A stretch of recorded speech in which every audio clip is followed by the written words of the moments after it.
Hello, everybody, and welcome to 50/50 Booking. And I had to avoid being cashed in on this week, so I managed to avoid that. So, yay me. However, somebody wasn't so lucky, but we'll get to that when we get to Raw.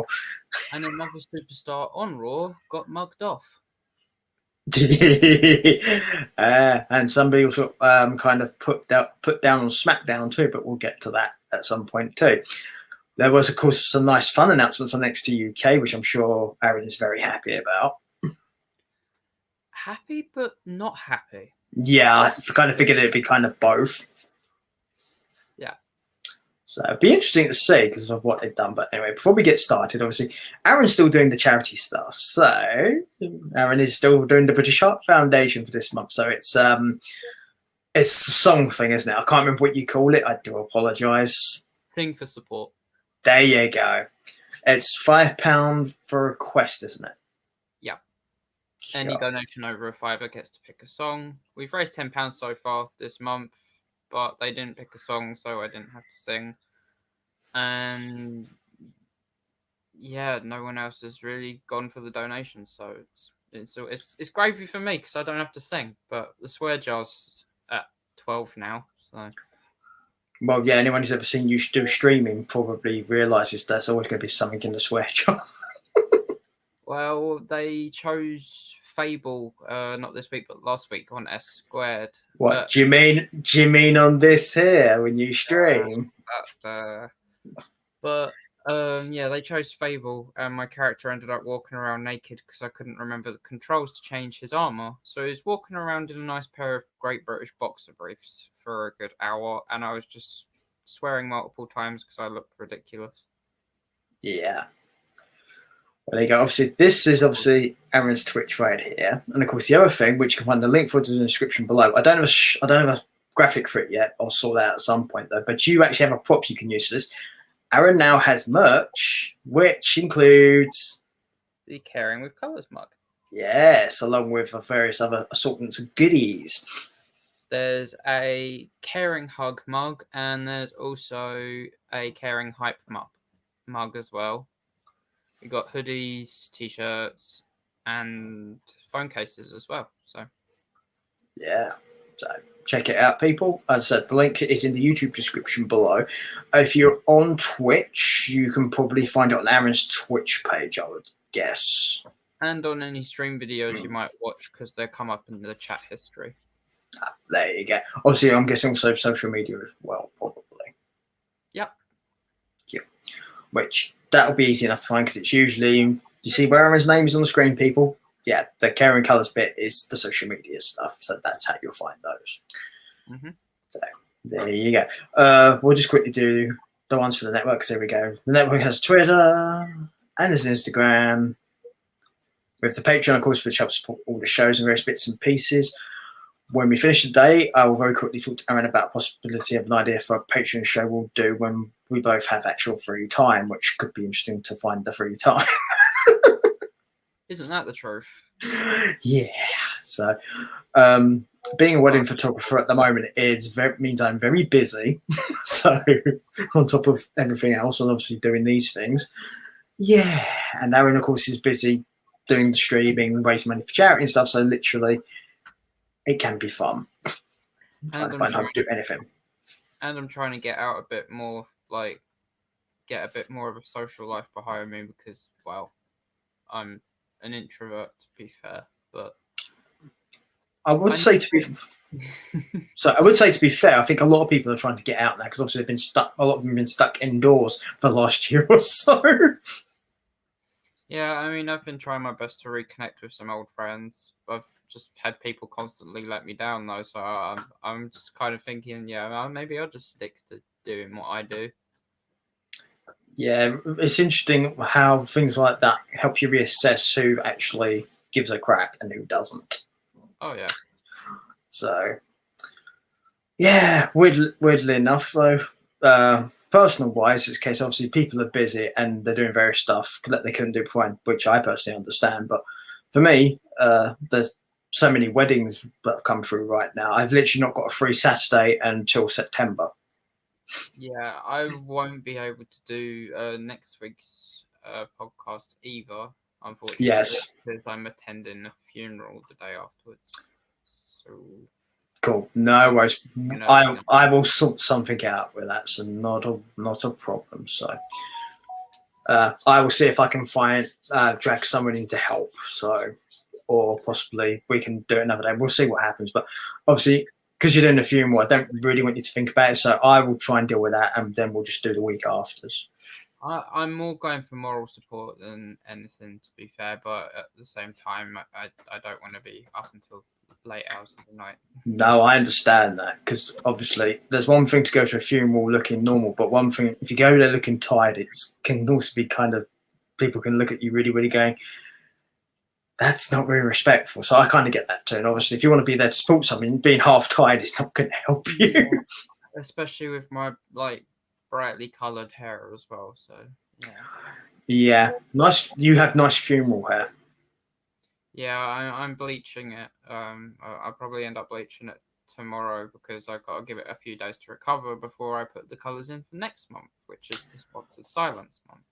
Yes, and we will talk about obviously who that's for. Actually, we want to talk about it now because obviously you're not in the next show for when it changes over. So, what is next month's? Who's it for? Next month is in aid of Child's Vision, which is a charity that helps victims of child abuse and molestation. So, the Sponsored Silence is, well, we can all work out why Sponsored Silence. Yeah. And if you can't, message us and we will explain it to you. Yeah. So we don't have to go into too much detail that way for people who find the subject uneasy. Yeah, being the best way to put that. So if anyone who needs a clarification as to why Sponsored Silence, message either one of us and we'll be happy to explain it to you. Because we don't want to trigger anyone. Exactly. We don't know who may be watching, who may have had experiences that we don't really want to be. Yeah. Yeah. So. Money yes, talk about traumatic experiences. Yeah. Well, to be fair, these are much more. Obviously, these are much more. We bring these on ourselves, and we kind of expect these rather than real life ones. But yes, Money in the Bank, which I've obviously started off with the pre-show. So we had a pre-show match, which was the Mysterios versus the Usos for the tag titles for SmackDown. I called it. You called it. Yes, you did. Yep. We should literally play bingo for when you do pay-per-view reviews, because then we can have a list of what Aaron's going to say, and we can stick them off as we go. At the bottom, yeah, and see who wins on each pay-per-view. Exactly. But you did call this quite right, yes. Yeah, I mean, it was a really great match. I can see why they put it on the pay-per-view to try and draw people in and want them to pay for the actual show. Yeah, I also think the other reason why is you have Rey Mysterio, who even a casual normal day person may remember from obviously back in the 90s wrestling. So it's a good person to have on the free thing where it might catch someone's attention. I mean, there you go. My mum's just said that she knows who Rey Mysterio is. And she hasn't there you go. A decade, maybe. Yeah. I watched the review the other day. Yeah, but I mean consistently. Well, let's just say your mum isn't a regular watcher of wrestling. No, she knows the names. She knows their bodies as well, because she's like, whoa. Well, that's part of the appeal, is for the female fans, with female fans to the wrestlers, is to look at the bodies. The same as the men looking at the women wrestlers. But at the same time, you have to remember they are still people. Don't be creepy. Well, no, I wouldn't run after him down the street. No, I'm not referring to you particularly, but say there are people on social media who get the idea just because people are on TV week, they can be really pervy. Oh, yeah. I haven't told her that John Cena's back yet, but that'll probably come up at some point. Down the street. Well, I would say that he was back, but I didn't see him. No one did. He's not back. You can't see him. She just went like that to me as well. She got me. Nice. Yeah, the match between the Mysterio and the Usos was like a total heel win for the Usos, which is good because they're heels. It's what they should have done. Yeah, absolutely. It was actually quite a creative way to do it as well. I've not seen somebody hold someone up like that on a pin before. It's different. I've seen it a few times, but it isn't a common thing at all. So yeah, unique is always good. So yeah, I mean, the kickoff show wise, it was all right. There was no 24/7 championship moment though, which was a bit surprising. Oh, don't worry. We have some of that stuff coming. So yes, I kind of didn't really include it, but it did occur on some of these shows. So, but the next thing on the pay-per-view wise is the women's Money in the Bank match.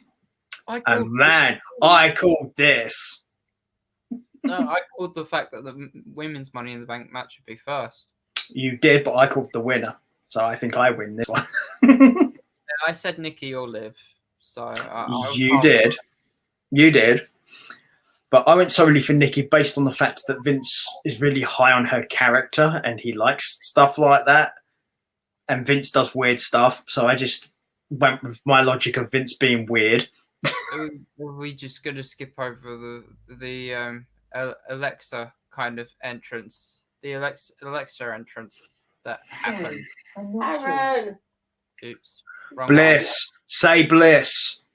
The Bliss entrance that happened where she literally ripped that apron off and she had like a dominatrix ring gear for Money in the Bank. Lady Fiend. I mean, not that surprising. I don't think you'll find a man or a woman who probably would actually have had a problem with that outfit. No, I don't. Her creative, yes. The outfit, no. Yeah. But apart from, I'm not saying that it's a bad thing. I mean, it was a really good match. Pretty bad camera work on Tamina under the ladder because when she was pinned under the ladder, there was about like this much room from the rung, and the cameraman just seemed to zoom in on the gap in between Tamina and the ladder rung, and it was just like she's not being hit by that ladder rung at all, and you're making it really obvious. Do you know what's really bad about it as well? Because there's two errors going on there. One is the cameraman, but the second one is also done, not cutting away like he normally does. Because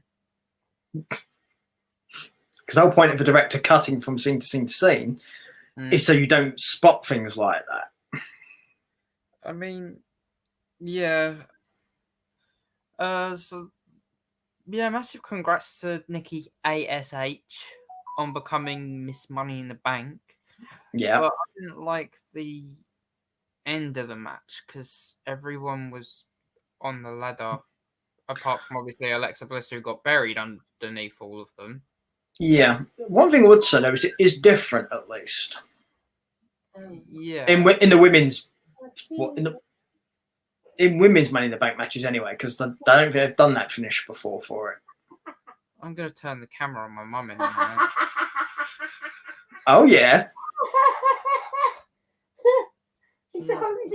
She just like called my name and I looked over and she had her entire top covering her face like this and she went, "You can't see me." With my glasses on the outside.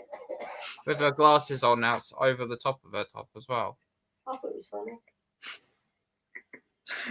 The problem with that sort of impression, especially if you've got long hair, people end up looking like Cousin It from Addams Family, so you have to be careful doing impressions like that. That's right, my hair's tied up. See the likeness though. Oh. Wow. Nikki ASH was one, and I don't know. Should we talk about this now or later? Give a vague idea of what you are referring to, and then I'll tell you. Nikki Cross's cash in. Well, that's on Raw, so we'll talk about that on Raw. So, but I'm sure everyone probably knows this by now. But yes, she did literally cash in the next night. But when we get to Raw, we'll talk about it then. Yeah. So, but I do think the right person won though, regardless. I mean, she deserved it. Yes. So for many reasons. So Raw Tag Championships was next. Yes, AJ and Omos against the Viking Raiders. I called this one too. Yes, you did. But I've not been funny. I think anyone could have called this. I mean, it was a rough start for the Raiders. And people actually left during the match, and the cameramen actually pointed the camera to the crowd as they left. I was just like, wait a second, you've just like you're not even focusing on the match right now. You're zooming in on members of the crowd leaving the arena. Yeah, there was a lot of issues with camera work on the show, and you've mentioned 2 of them. I was just like, AJ and Omos though, match-wise, seemed a lot more team-like than they have done in recent weeks. I think they've probably been working on their tag team work. Yeah, there has been some practicing going on, that I do know. Yeah, it shows as well. I mean, to be fair to Omos, he's not got a lot of experience, so he does need the help. I mean, pairing them off against the Viking Raiders as well is actually going to be good for Omos too, because he gets to see what a real tag team looks like and work like in the ring. Well, you've also got 2 guys who can take pretty much anything he can dish out as well, so the likelihood of him being hurting them is very small. Yeah. And, well, AJ and Omos retained, so... Yeah, again, not unexpected. No.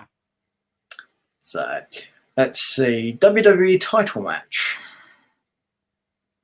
Lashley against Kingston. Pick this one, Yes. too. Yes. You said Kofi. I wanted it to be Kofi. I wanted especially considering what happens Monday. Yeah. Okay, because I hated what happened Monday, but we'll get to that. But yes, Lashley pretty much crushes Kofi here.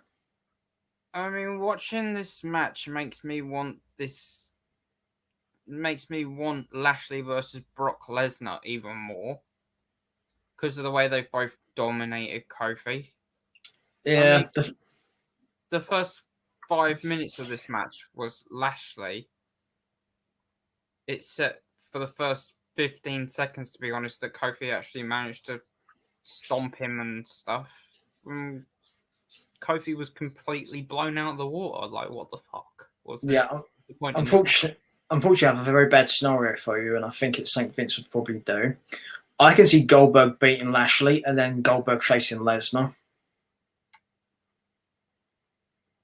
Yeah. Because it's Vince, basically. At the same time, I'd prefer it if Lashley beat Goldberg. Oh no, I prefer it too. But Vince. But the way he keeps on stacking Goldberg up against these like champions, these new champions that have had like their first title, and having an icon like legend lose to all these new champions, it just makes Goldberg's like previous history look like absolute fairy tale. Well, Goldberg, with the exception of Drew, has pretty much beaten most of these people he's been put against. And Kevin Owens springs to mind. Didn't beat Strowman. Yeah, but that's my point. That those are 2 rarities right there. Pretty much, he's beaten people. Beat the Fiend, beat Owens. The Fiend had nothing against Goldberg, so my point is he won the title. He won the title from him. That's my point. For no actual reason. The same thing as Owens. It was literally just to get the belt to Goldberg so he could face somebody else. Yeah, as but champion. to be honest, who actually wants to see Brock Lesnar versus Goldberg again? I don't. But that's fine. Yeah, but you have to remember it's an audience of 1, and that audience is Vince McMahon. So I can see it happening. Do I want it to happen? No. No. I prefer Lashley and Lesnar, like you, but Vince. There is also the fact that this match he'll have against Lashley is Goldberg's 2nd match of the year, which is he only has 2 matches in his contract per year. Good. So there is that to it. Just something to bear in mind. Let's see. So women's title match for Raw. Charlotte Flair against Rhea Ripley. I think you called this one. No, I did. Yeah. Because I know Vince McMahon. I mean, Charlotte gave the crowd a middle finger because of the Becky Lynch chants. As she should have done. If you're going to be a heel like that, you have to heel against the crowd. And if they're trying to take away from the match you're in, you need to get them back into the match you're doing. No matter how you're going to do it. And if it takes you doing that, do so, because then you're getting heat on you. You're in the match. The heat's on you. You're in that match. You're making people care about the match. You make people want Rhea to beat her because she's basically flipped off the crowd. I mean, last Friday, Roman Reigns stuck his middle finger up at the SmackDown crowd. So. I saw that because you sent me that. That was funny. I liked that. But again, it's in character. It's okay if you're a heel to do that to the crowd because that gets heat on you. That's fine. It's when baby faces do that stuff, it generally is not a good thing. Mm. And they happen to be Steve Austin, but that's a very, very unique case. I mean, the Avalanche natural selection from Charlotte during the match was new and pretty awesome to see. Like, I've not seen her do that before. I have, but it's like once before. I think maybe once in NXT. She did it in the main roster thing, but it was like one of those B pay-per-views. Yeah, I'm not sure I remember, but like I remember watching this and I thought, oh wow. Mm. Yeah, it's not something she does very often, but it does look very effective. Yeah. And then it was all paperwork from there, really, because she cornered Rhea's leg in between the steel steps. Bang, bang, bang, bang, bang. Lob it back in the ring. Figure eight. Yeah. It was all over as soon as her legs were on the stairs. Yeah. I have a complaint about Rhea Ripley as well once we get to Raw as well. Mm-hmm. It relates to this match, but it happens on Raw. So, yeah. Fair enough. All right. But, yeah, you can all guess who won this match because it's obvious.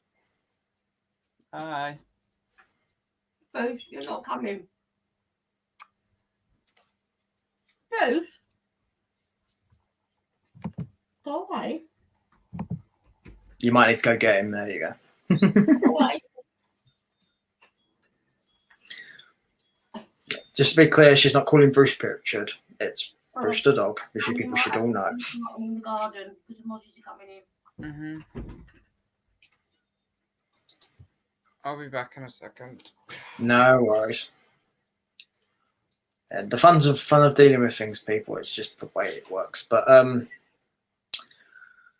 yeah. So after this women's match was the men's Money in the Bank match, and yay! Like he won this, Biggie. I mean, also, for those of you who watch WWE like regularly, the guy in the green top and the brown hat was back in the crowd. Yeah, he'd been absent for a while, but yes, he was there. Yep. So it's good to see. It's nice to see they're okay because obviously you never know in the way things are at the moment in the world. Mm-hmm. It's like the cameraman noticed as well because he spent a good 5 seconds on him during this. Yeah. match. Well, bear in mind, these are also the same cameraman who noticed that ladders weren't on top of people properly. Also, people were leaving. Yeah, stuff like that. Yeah. But I always think it's smart. I always think it's smart for cameramen to pick up on people that regularly appear because obviously people get attached to people like that because they're like, "Where's such and such? Where's so and so?" Because it's a main thing, especially for WWE. I mean, shout out to the referees as well because there was one ref for the majority of this match walking from one side of the ring to the other, to the other, to the other, to the other, to the other through the whole side of this match. And it was at the far end as well, and you just saw him, and I was getting kind of like... You know why that happened, don't you? Why? like me, he's got an Apple Watch. He had to get his steps up for the day to get his ring completed. It was the whole match as well. Even when I know. went through that ladder, he just kept on walking from side to side. I was just like, the other two refs ran and checked on Kevin's, but he was just like, no. I was just like, this is the most distracting son of a bitch I've ever seen on a wrestling pay-per-view. Yeah, he probably had a Fitbit or something, or an Apple Watch. He was probably trying to get his steps in. Yeah. But that was a bit weird, and he didn't react to anything. It's like, okay. He looked lost as anything. Yeah.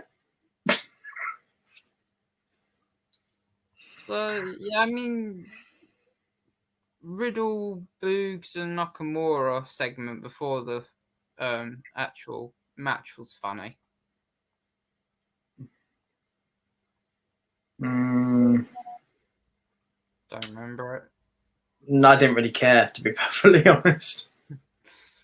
Because not being funny, when it comes to Money in the Bank matches, if you do segments like that before them, it doesn't matter at all. Unless it involves the person who ends up getting the case, which this didn't. I mean, this match had some extreme moments, to be fair.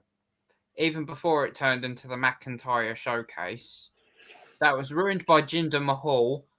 Thank fuck. Then after that, there was so many momentum changes. I got bloody whiplash. Yeah. But that's kind of what a good Money in the Bank match is made up out of. Well, you got multiple people in a match like that, so that should happen, really. Yeah. And then, well, yeah, Big E won, so happy days. Yeah, so it was nice. The two people who won the Money in the Bank matches both deserved to do so, and it was good. Yeah. What wasn't good was what happened after the match. The fifth segment, where he lost his shit and declared he was next in line no matter what. Yeah, he needs to shut up and go away. Honestly, I've had enough of him. And unfortunately, he does get involved in the main event, which we're about to get to now, which is Roman Reigns and Edge. And what was it for? The Universal title. Wrong. Yes, it was. You didn't catch on to this. I don't care about the bull crap they said. It's a Universal title match. SmackDown Universal Championship match.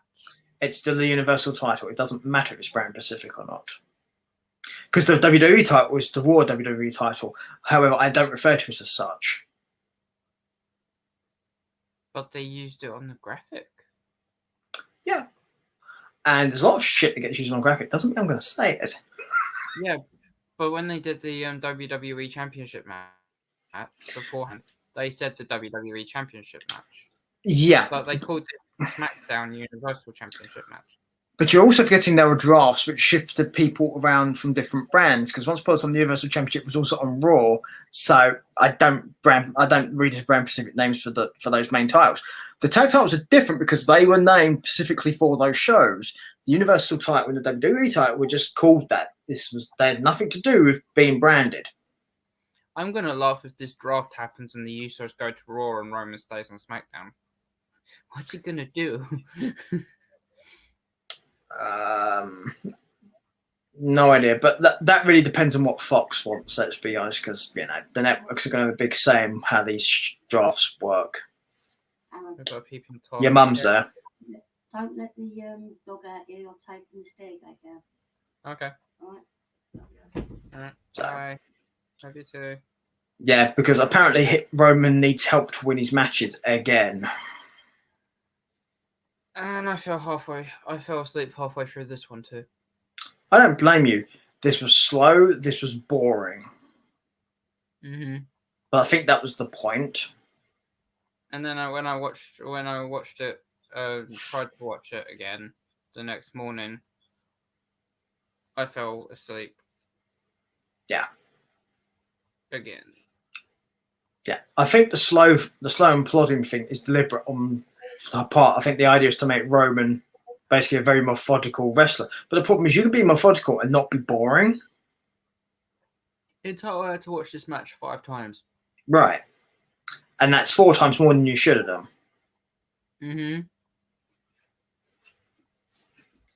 I normally watch matches twice. One for the enjoyment, second one to rate it, write notes. Right. I watched this 3 extra times than I normally do. As far as this match goes, when it comes to things like being slow and plodding, I would give that to Edge because Edge is obviously much older and also has a history of injuries. So if anyone has the right to plod along and be slightly slow, it would be Edge. But this was Roman who did this, not Edge. Mm. So he has no excuse for being boring. No.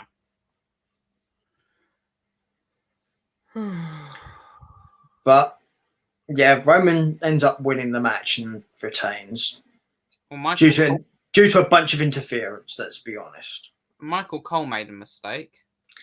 Not the only one he makes, too. But No, there you he go. called the STF a crossface. Yeah, and on SmackDown, we'll cover this now. He called the Blue Thunderbomb a Michinoku driver. Yeah, I've got that noted too. Yeah. I was like, is he getting a bit senile in his old age? Yes. He thinks he's Jim Ross. Bring back Jerry Lawler or something. Puppies! Aaron. Yes. Is there a phone over there? I thought it helped me. Yes.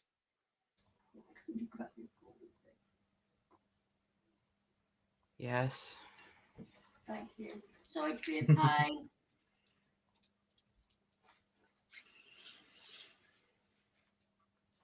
Want the rest of that bottle of thingy? No, it's alright. Sure. Yeah. Right. Yeah. So basically, Michael Cole is turning into what people think Jim Ross is. Yeah. So yeah, Edge cost Seth cost Edge the Universal Championship. Yeah. Roman took full advantage, as well he should. Yes. And then John Cena turns up. I didn't see that. So bang goes Seth versus Roman. And why did John Cena turn up? Who fucking cares? Because Vince wants him. Also, bear in mind, this was the first of 3 appearances that John Cena made in WWE programming.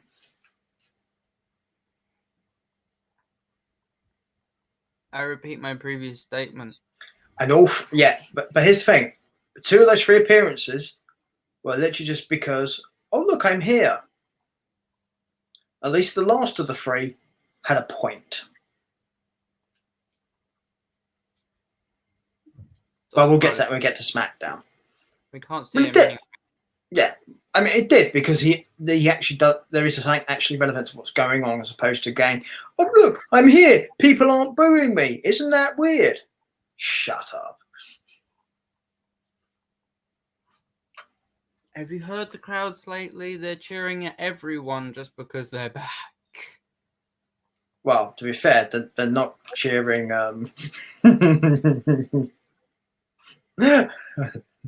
Jackson Riker.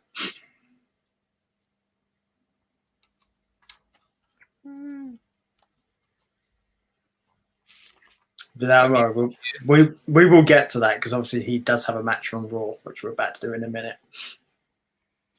Yeah. But that is how basically he ends up coming up Cena and confronting Roman, and then he also gave us talk. He also gave a speech after the pay-per-view, which was not shown on it, but you can find it on WWE's YouTube channel.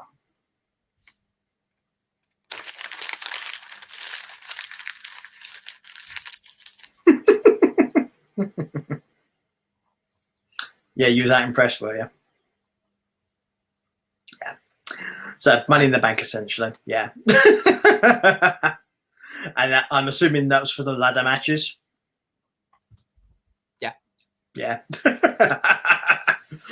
Yeah, not surprised at all. To be fair, though, to the Money in the Bank pay-per-view, the matches that the pay-per-view was named after were the best part of the show. As they should have been. Yeah, at least that makes sense. Actually, no, I can't say that. I can't give it a 5. It's got to be a 4. Matches themselves were fine, but the camera crew and everything else that happened, and the mistakes and production and miscues, yeah. Shit. For a pay-per-view, especially. It's a 4. Okay, cool. That brings us to Monday Night Raw, which starts with dun, dun, dun, dun. Basically just spouted out the same crap he did on Money in the Bank. There you go, done. Hang on, sorry, what did you do to start off Raw? No, you didn't. I'm getting it out the way because bollocks. No, you did the theme tune. Do it again. No.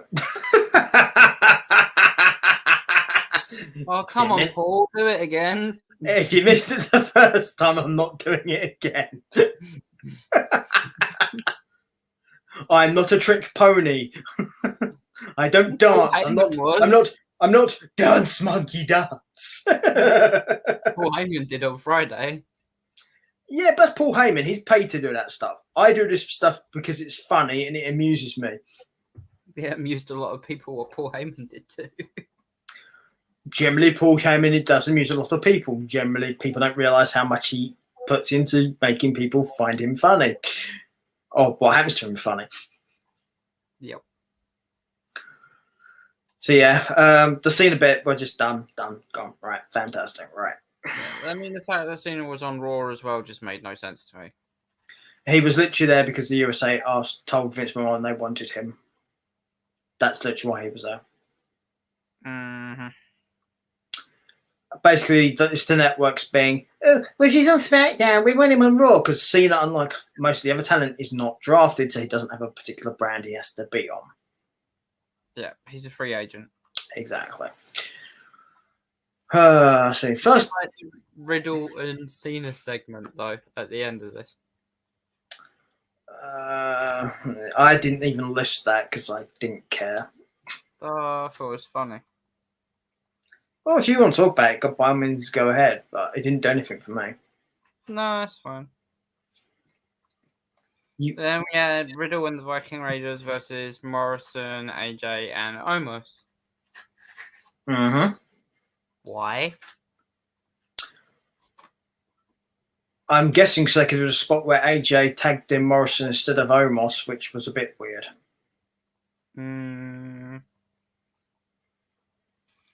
I mean, it's some good moments during the match, but with the people in the ring, you can't really be surprised.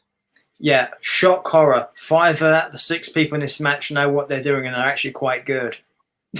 I mean, I liked the crafty side of Riddle as well that he kind of showed in the match too, and also that Riddle and the Raiders won, so yeah, it was all right. Yeah. And now next week we've got a rematch for the Raw Tag Team Championships. Well, of course we do. All right, Symphony of Destruction match. It's Elias against and Elias lost, and yeah, there we go. I mean, with all of Elias's previous, well, I can't really say that this is even a rivalry because Elias is just getting slaughtered on a weekly basis. It's a rivalry, but 99% of it is very much in the favour of It's a one-sided rivalry, is what it is. Yes. So, basically. in all of his past rivalries, Elias has had a Symphony of Destruction match in literally pretty much every one of them. The most People famous example of which being Braun. Yeah. And yeah, the crowd seemed happy with the outcome of this. Yeah, that to me was a bit weird. But I think this is an example of WWE. I think there was some sweetening going on here. Yeah. Because this did happen throughout this show. There are examples of this. Mm-hmm. So, but yeah, the guy I don't like at all won this match, and that's it, basically. And then next we had the Mustafa Ali and Mansoor segment. Yes, and apparently they're going to be a tag team.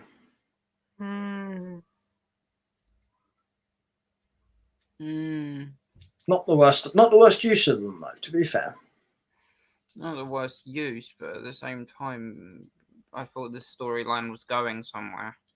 it still might. But the problem, of course, is this is interrupted by Sheamus, who's looking for Carrillo. Yeah, I mean, it was short. It was a short and sweet segment, and they're getting a rematch. Carrillo's getting a rematch, so Yeah. Whatever. Natalya and Tamina versus Nia Jax and Shayna Baszler. I'm not going to mention Charlotte's coronation. No. Gonna save the Charlotte shit till the end of the show. It was pretty boring. That's why I'm not mentioning it. And all the crowd did was chant for Becky Lynch. Right. But I was going to save that to the end of the show where we actually have something more relevant to talk about. As in the end of when we talk about Raw, I mean.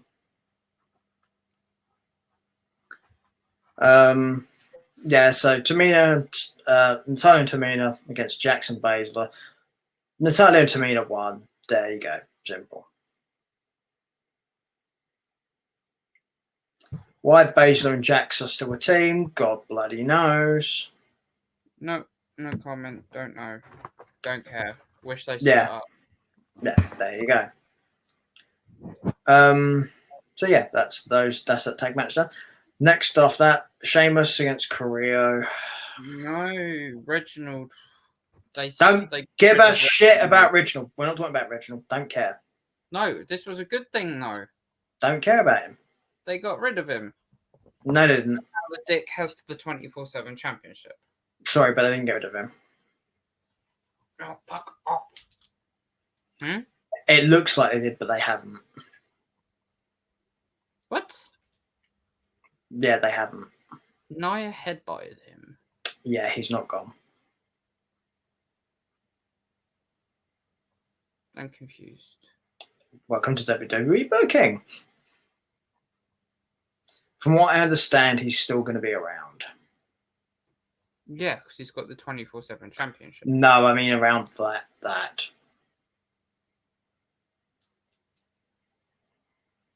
Yeah. The fuck? Yeah, that's my point.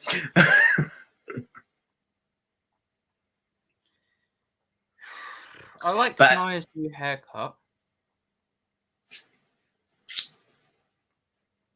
Okay.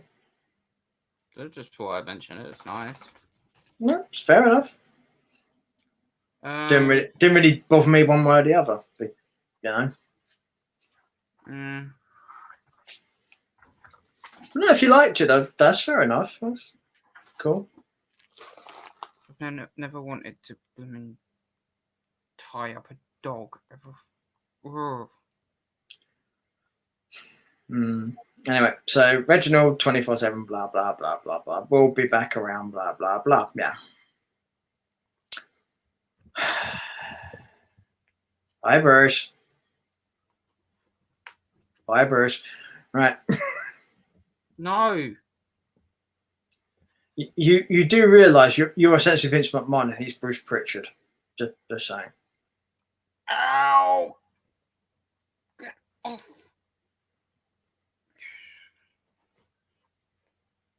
You're not having the snotty tissue that you pulled out of the bin. Yeah, boy, bro, it's a bit disgusting. You don't want that. Yeah. Sheamus against Carrillo for like the 7 billionth time. Yeah. Mm-hmm. Sheamus won. Yeah.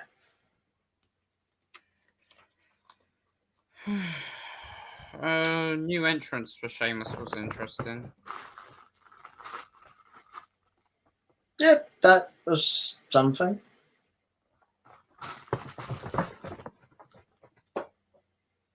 Not any major differences. Still the same music and everything, just different backgrounds. Bruce, I swear to God, if you knock this ashtray off on my laptop, I'm gonna fucking. Oh. Do you want to go in your cage? I've absolutely had enough of him today. Stop it. There's a sofa over there. There's a sofa over there. Why can't you just fuck off?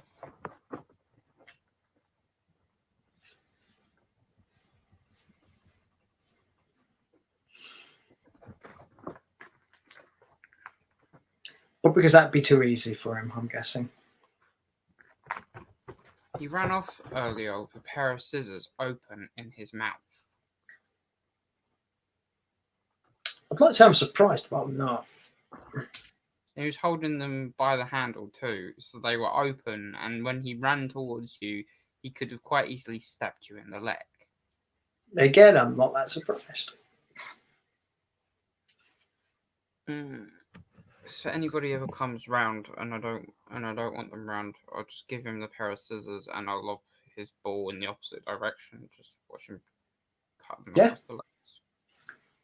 However, we did get a surprise coming up here, well, at least for most people. Bobby Lashley comes out, open challenge. And who should answer the open challenge?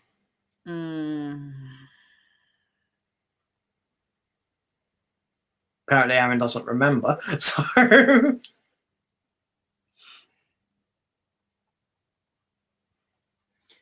Keith Lee. Yeah. To be fair, and I'll say this regardless of what happened in the match, it was good to see him. I heard the open challenge as an open challenge for the WWE Championship. And then it turns out to be an open challenge for a match for the WWE Championship. A number one contenders match, basically. Yeah. A contendership match, or whatever you want to call it, what they did for the tag titles the other week.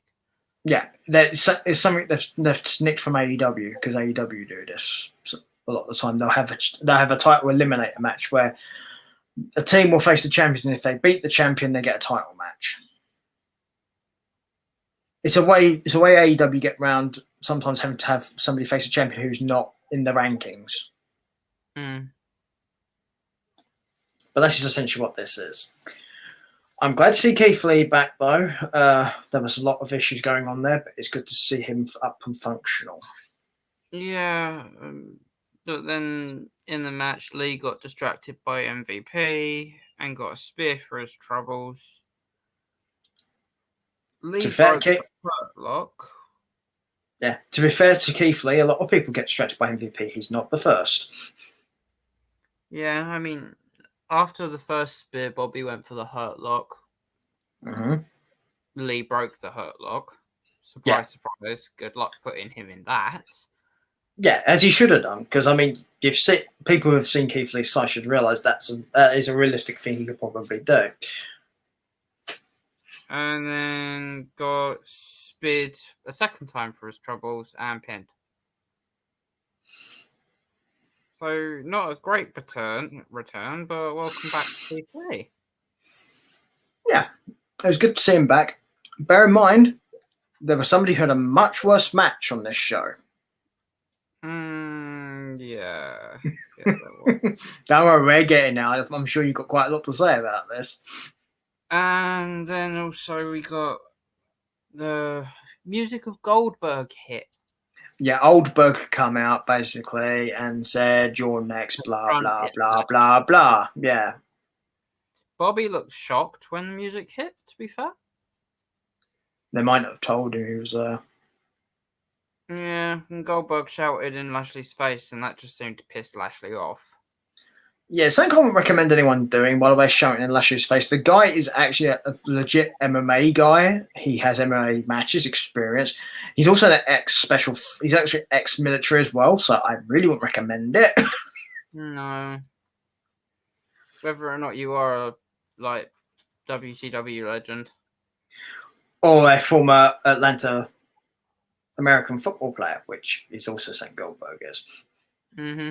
American football player, just to be clear. So, yeah. Lashley versus Goldberg will probably be happening next. Yeah. And Vince will put the title on Goldberg, blah, blah, blah, because that's just Vince McMahon. Kind of touched on this before. Mm-hmm.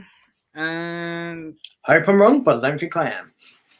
yeah, then we had a segment while MVP and Lashley were kind of walking away and were acting pissed off and angry about the fact that Goldberg apparently disrespected Bobby Lashley. It's Goldberg, what do you expect? It's what Goldberg does, yeah. To be fair to Goldberg, that's in character of him to do that. Yeah. So, Hearing aids are quite cheap for WWE stars anyway, so I'm sure Lashley can find one.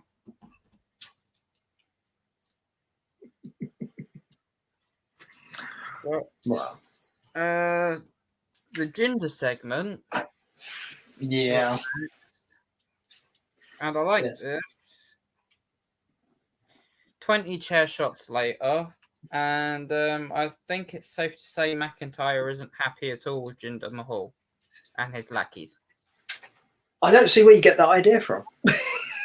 Maybe the state of the first chair that he used, and then the second chair afterwards. You know, there's such thing as accidents, right? Yeah.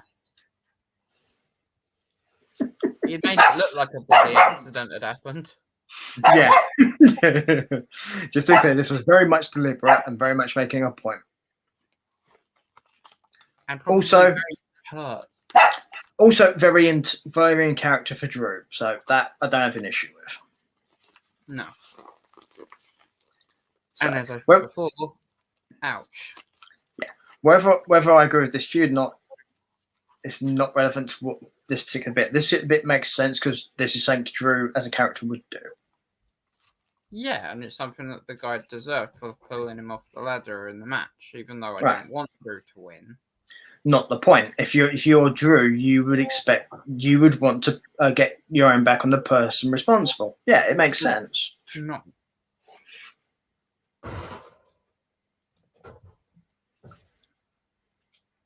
And yeah, that leads us to the debut on the main roster of NXT's champion, Karrion Kross. No Scarlett.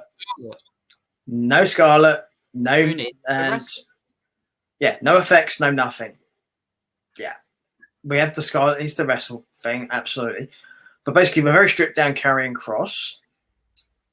Still came out with the NXT belt round his waist, though. Taking on Jeff Hardy. And 90 seconds later, and feet on the ropes, Jeff wins. Go for it. Go, Aaron. Jeff Hardy actually came out with his original music on that he had when No, it's not. No, it's not his original music. No, not his original. His pre-career music when he was fighting against CM Punk. It's not his original music. His original music is the Hardy Boys music itself. This music was when he first went for that single, so it's not his original music. His original music literally was the Hardy Boys music. This is the music everyone from a certain age group remembers him having. Mm-hmm. But this is not his original music. Yeah, you fall into that age group.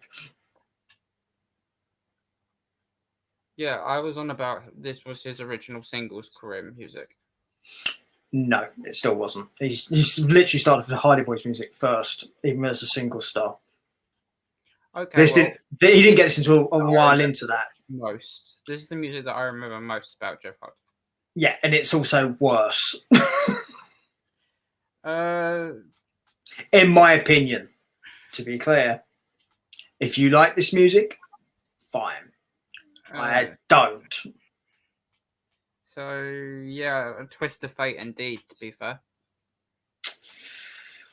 Yeah, so Jeff Hardy is now the NXT champion. I did like how somebody actually kind of used this to their troll advantage on social media this week. After what happened on NXT happened, there was a brief clip put up of Samoa Joe running out to check on William Regal after what happened on NXT.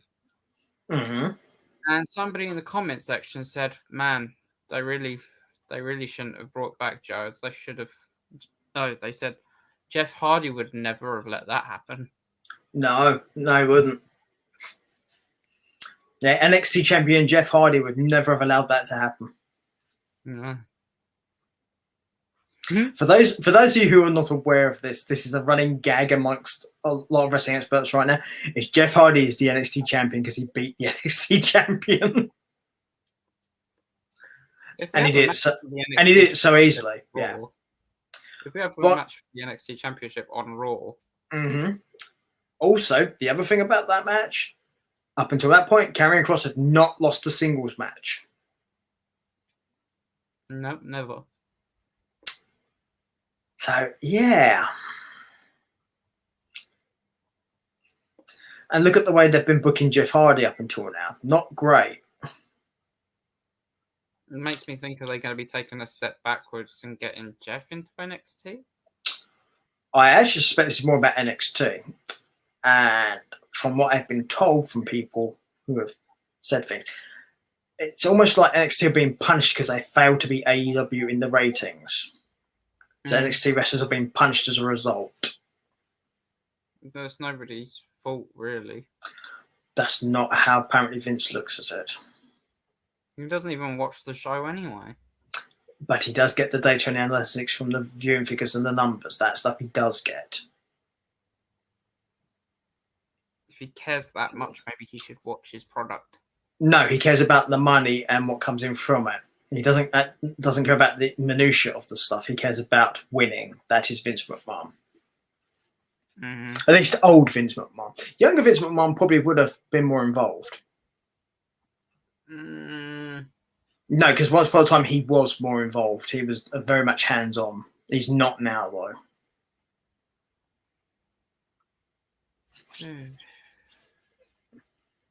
The only thing I liked about this was after the match, Cross cut a promo. I didn't like this because this very much is a case of I don't care. Because he's literally like saying like essentially you'll regret this, and I'm like, why? No, I didn't like it because it made him look like a pantomime villain. Yeah, you'll regret this. All he's missing is a moustache, and he looked like one of those like TV show Superman villains you'd get like on the old Superman shows. Yeah. I will get you for this. Essentially. You haven't seen the last of me. There you go. I'll be back. Except this time I have a red eye. And I might have my girlfriend.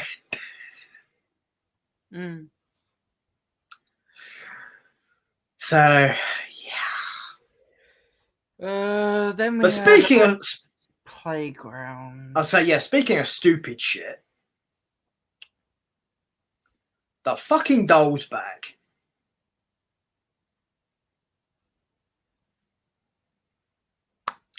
And worse than that, the fucking doll tripped over Eva Marie. For fuck's sake.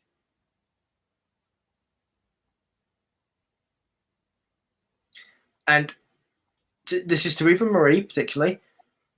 That is the worst fucking acting I've ever seen somebody tripping over. Jesus fucking Christ. I could probably trip up better than that. Bruce could trip over better than she did. Bruce does trip over better than she does. That's kind of my point. It was not good. This was bad. I mean, if we get to see Eva versus Alexa out of this, then I'm all for it. 1-on-1, no Doudrop involved.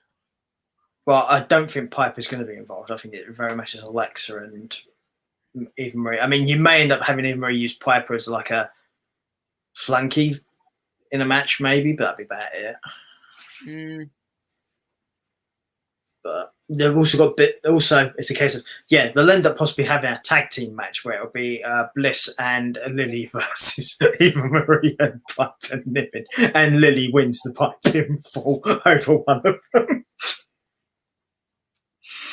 Sure, the Evolution will live that down. Yeah, bear in mind, you may think this is stupid, people, but this is Vince McMahon we're talking about.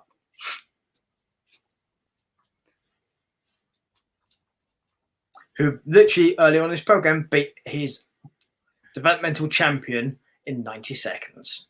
It's crazy what will make that mug smile. Yeah. He'd not be good. And then we had Rhea Ripley versus Charlotte Flair. Yeah. It came down to Rhea's knee injury. Surprise, surprise. Weirdly enough, though, she did not sell out the injury when she came out to the ring. No. That's my issue. If you're going to end up having a knee injury on the pay-per-view, it should affect how you walk and move for the entire time. But in her entrance, she still did that knee stomp thing she does, and she was absolutely fine with no issues. I mean, for the most part, Rhea versus Charlotte was a good match. And of course, the DQ was obviously going to happen because Rhea did it to Charlotte Flair before at Hell in a Cell. Yeah. Then Rhea hit Charlotte with a Riptide out on the ringside floor. The padded ringside floor as well. Yeah. I know it still hurts, but... Not as much, obviously, without the pads, yeah. So, yeah, and then all of a sudden, Nikki's music hit. Yes, Nikki ASH. Briefcase in hand, slumps down, cashes in, beats Charlotte. Nikki ASH is now your Raw Women's Champion. I have no problem with Nikki being champion. But hear me out. This is the third time Charlotte's been cashed in and her title reigns lasted less than a week. It does go to prove that Charlotte is a fucking idiot, is what it proves. And it also proves that this is like a week after, or like 2 weeks after Money in the Bank happened. This also proves that Vince McMahon doesn't give a shit about the women's division's Money in the Bank storyline because he just gets it out of the way as fast as fucking possible. Yeah, I would say, to be fair to him, last year's didn't really have much of a choice for that one because of Becky. No, last year's is fine. But every single year it's been the same. Except maybe minus Carmella. But Carmella kept us for quite a while, but yes. Yeah. The past few years, you had Bayley, she had it for like a week, cashed in on Charlotte. Yeah. And then Nikki had it 24 hours, cashed in on Charlotte. Yeah. Carmella bloody cashed in on Charlotte. Yeah. And she beat her twice. Yeah. I think there's instructions for that Money in the Bank case for the women inside. It says there's probably a list of people most likely to be successful cashing on, and Charlotte's probably right at the very top of that fucking list. Yeah, and it's on a pink post-it note. Yeah, with love, Rick. I'm not sure I understand. I'm not sure Charlotte does either. But yeah, Nikki is now your Raw Women's Champion, and I'm getting a call. Maybe it's Charlotte wondering why she keeps getting cashed in on. Maybe. No worries. Yeah, just bear with me a sec. I'm just going to sort something out while Aaron is doing what he's doing.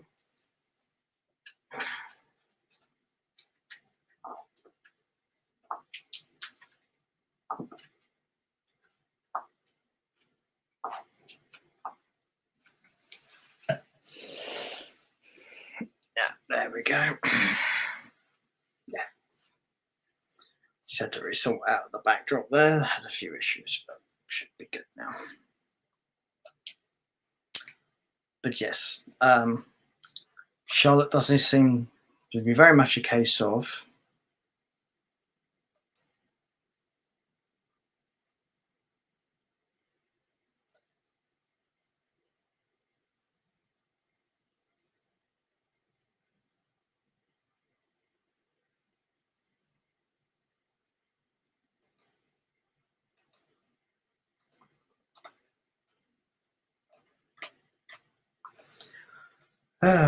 yeah, all good fun, people. Just bear with me 1 second. Just got to do a work thing while we're on here. So I'll keep talking while I'm doing it, so you don't feel left out. While Emma's doing stuff, I will do this now.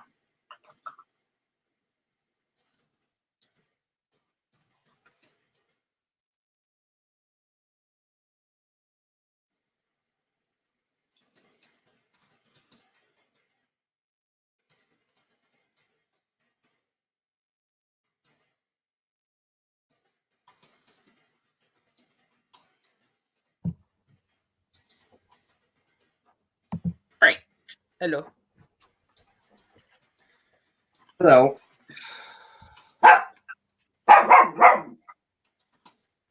Hello to you too, Bruce.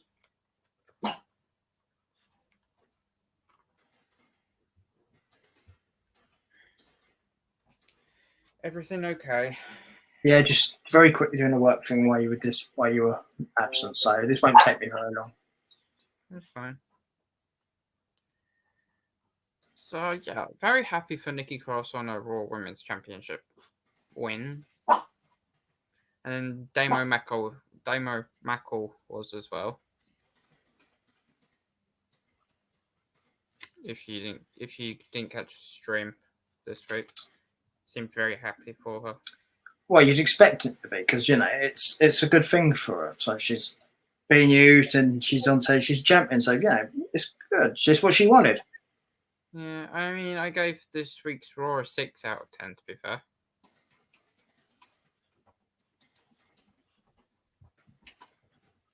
No, it wasn't that bad, but it wasn't that good either. There are good bits and there are bad bits. That tends to be the way of most of these sort of things, weirdly enough. Yeah, but there are more bad bits than good bits. Yeah, exactly. Yeah, sorry about that, people. It's just I had a client potential client ask me a question, so I had to get back to them quickly because when you work for yourself as a business, you kind of need to be responsive to people when you can, especially even if it's out of hours. It's nice, especially for people who may end up wanting to use your services. But you are quite right. It was nice to see Nikki get this, and it was nice to see nobody has anything bad to say about this either. And obviously, Damo was delightful. You can expect him to be. Yeah, the Beast of Belfast has a nice soft side for his little wife. Yeah. I mean, I've seen him being interviewed a lot. He seems like a decent guy, so Yeah, a friend of mine's met him in person. Yeah, I mean, good luck to them both. I think they both seem really nice people, so good luck to them. As long as Killian doesn't come back with a green thong on and a cape too, because I'm not for that. Not with how hairy he is. I think Killian can do what he likes. I don't have an issue with that. Call himself Killian the Crusher. Would it be my favourite thing in the world? Probably not. But do I think Killian has the right to do that? Sure. Vince, I want my job back. I'll be a superhero. You can call me Killian the Crusher. More importantly, do I think Killian would do that? No. Or Big Damo, as he's actually called now. Killian's his WWE name. Yeah. So Big Damo, for those of you who are wondering, that's how you'll find him now. He's Big Damo and everything.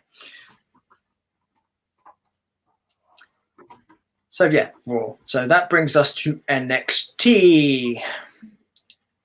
What was weird about this show is there was no appearance by NXT champion Jeff Hardy. I was very upset by that.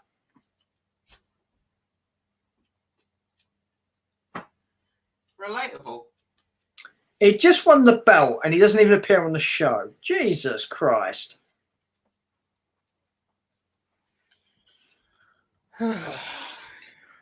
But in all seriousness, we'll get on with what happened in NXT. NXT starts with Samoa Joe. And a recap of what happened last week at the Bash. Yeah. Blah, blah, blah. Yeah, Joe essentially comes out and calls out Cross. And Cross wasn't even there yet. Former NXT champion Cross was not there yet. He probably still had his tail tucked between his legs from how hard Jeff Small packaged him. Yeah. I'm wondering how comes a guy having his feet on the ropes is what it takes to beat him. But anyway. Kyle O'Reilly should really take a page out of that book. Yeah. But yeah. So eventually Regal comes out to deal with Joe. What I did like about this segment was Joe wasn't in a suit like he'd been all the previous weeks. He was in joggers. He was in a top. He was the Samoa Joe we know is ready for a fight at all times. He made his debut in a pair of trackies and a top. We know what he can do in a pair of trackies and a top. Yeah. For those of you wondering, it's not the first time Samoa Joe has ever worn a suit. Also, outside of wrestling, Samoa Joe has lots of properties. He deals in real estate, so probably wears suits quite a lot. But I'm talking about as in like a character on the wrestling side of things. I'm just explaining. It's not unique for Joe to wear a suit. It's not like it's something he's uncomfortable in. But as far as what we're normally used to seeing him in, it's usually casual clothing, such as what Aaron just explained. Yeah, or he's always in his ring gear ready to fight. Right. Or he's looking for Wendy. But anyway. Or Wendy's, because good food. So then we had the Xia Li segment, which was simple to big up the match for later on in the evening. Yeah. Which ended up, well, we'll get to that when we will. And then we had Strong and Rust versus Fish and Kushida. Yeah. So, a good match. Bit interesting seeing Strong and Fish on opposite teams because obviously. Yeah. Here's the thing. Who predicted who'd win this?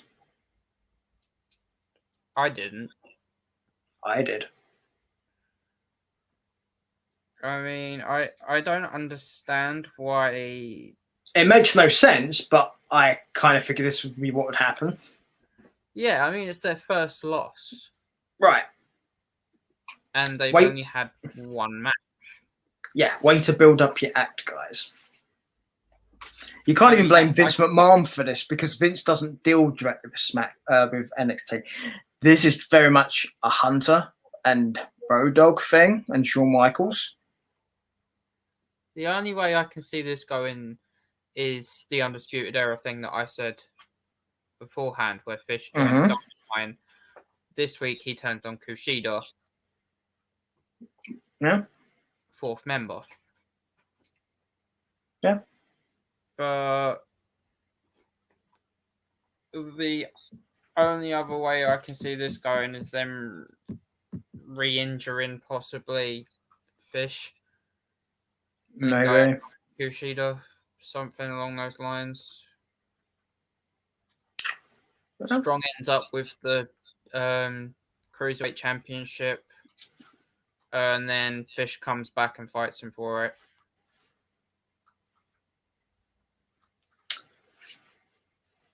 Yeah.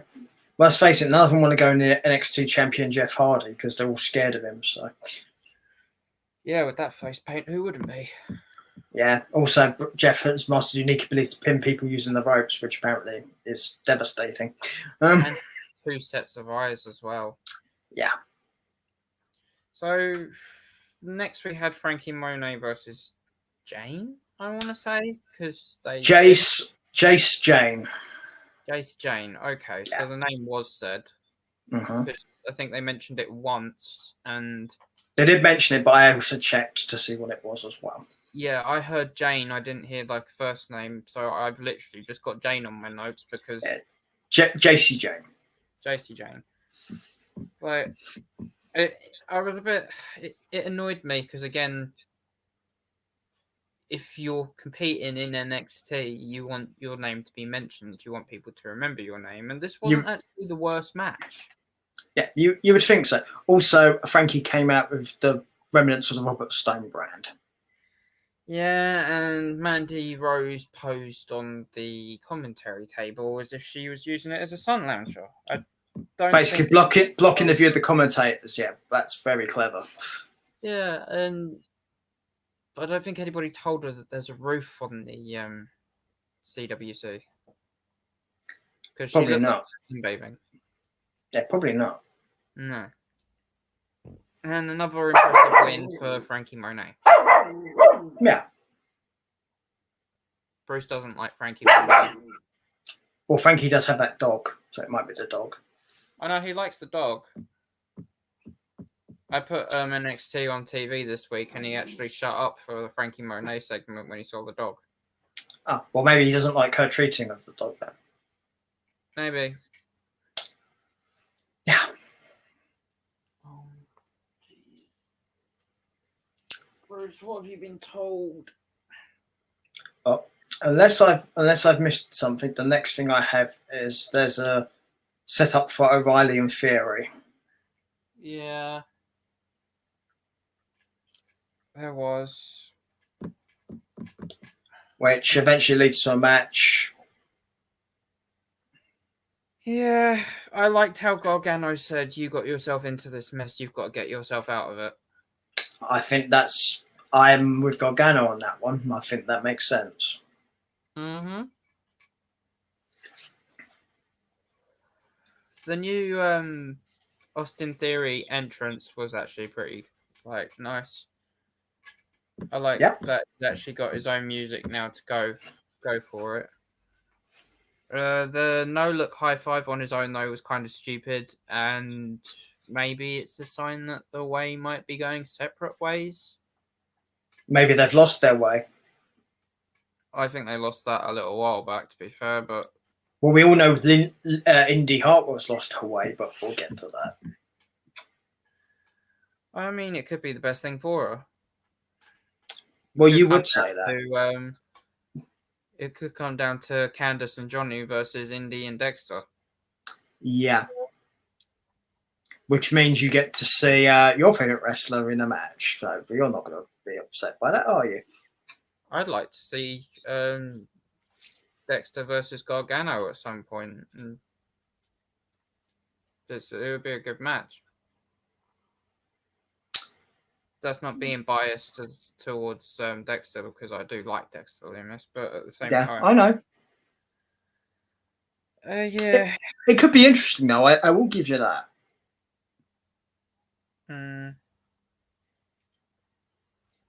So, O'Reilly beat Theory, by the way, just to be clear. Vic Joseph made a mistake this week as well. Mm-hmm. During this match, he said that O'Reilly had the strength advantage. No. For those of you who don't know, Austin Theory was an ex-bodybuilder. Yeah. So, strength advantage goes to Austin on this one. especially for wrestlers of that size. I mean, if you're talking about Theory against someone bigger, like I don't know, Karrion Kross, then maybe you'd have a grounds for saying it was Cross. But other than that, Yeah, you mean former NXT champion Cross? that's it. Yeah.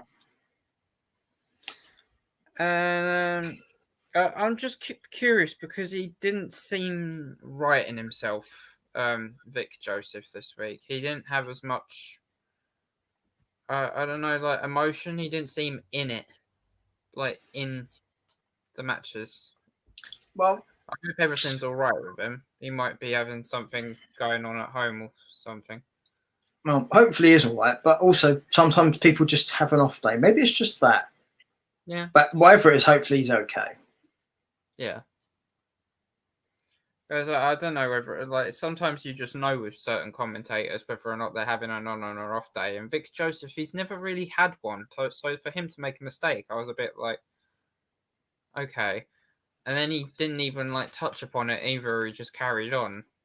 Wade Barrett corrected him slightly, but he didn't make it obvious either. So, well, it could also just be a point of maybe Vic just said the wrong person as well. There's several reasons it could be.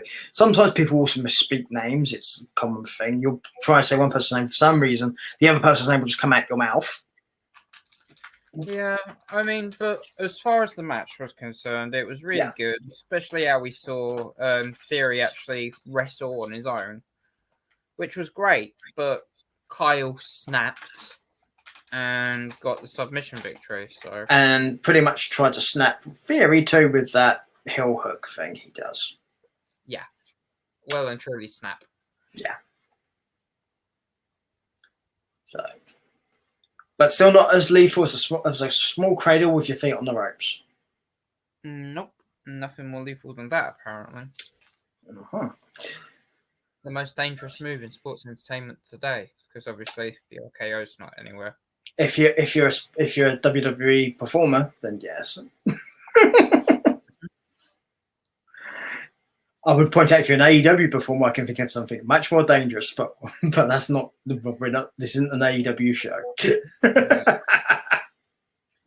Then after that, we had the Legado and Hit Row segment, which was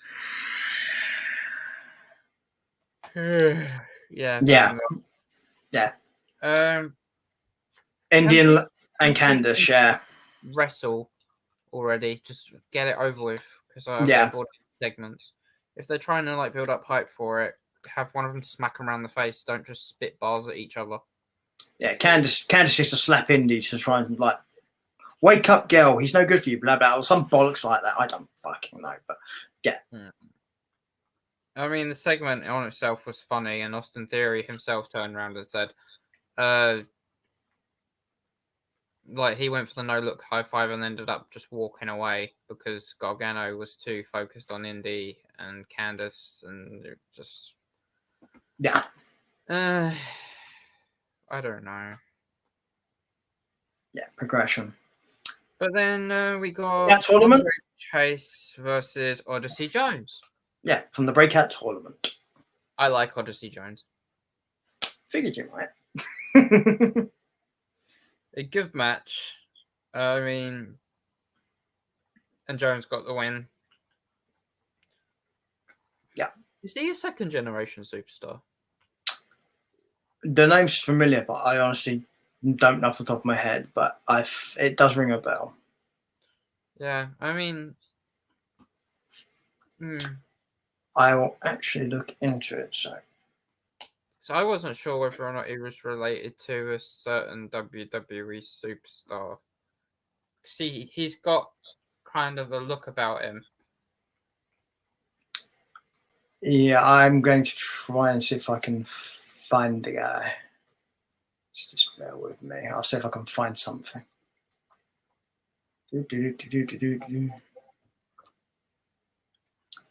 Amari Palmer is his real name, for those who don't know.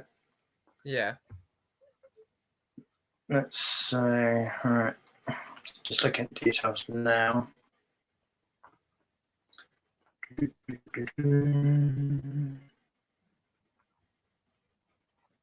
No, look, no, just regular normal parents, from what I can see here. But he does have that kind of look where you think he may relate to somebody, so I get why, but no. Yeah. So yeah, he's a really good guy. Good wrestler as well. Be interesting to see what he does going forward. The MSK segment was interesting. We was about to learn what MSK actually stood for. No, we weren't. And then the broadcast got interrupted by Imperium. Yeah. For those of you unaware, this is an outstanding joke for these guys. They always make up meanings for it and never actually tell you what the actual meaning is. This is a thing. Yeah. I was kind of glad when Imperium did interrupt because I thought, oh, wow, okay. Where have these guys been? Like, honestly. Holding Walter's hand because he's got boo-boo. Yeah. So, yeah, that was interesting and good because it means that Imperium are going to be back soon. Hopefully. This week, if we're lucky. Then we had the Pete Dunne and Lorcan segment. Was simple, and we're getting a match or a scrap between Dunne and Lorcan versus Thatcher and Ciampa. So happy days. Yeah, don't get in the middle of that. No. Referees wear like the boxing mask if you really want. Yeah, be advised.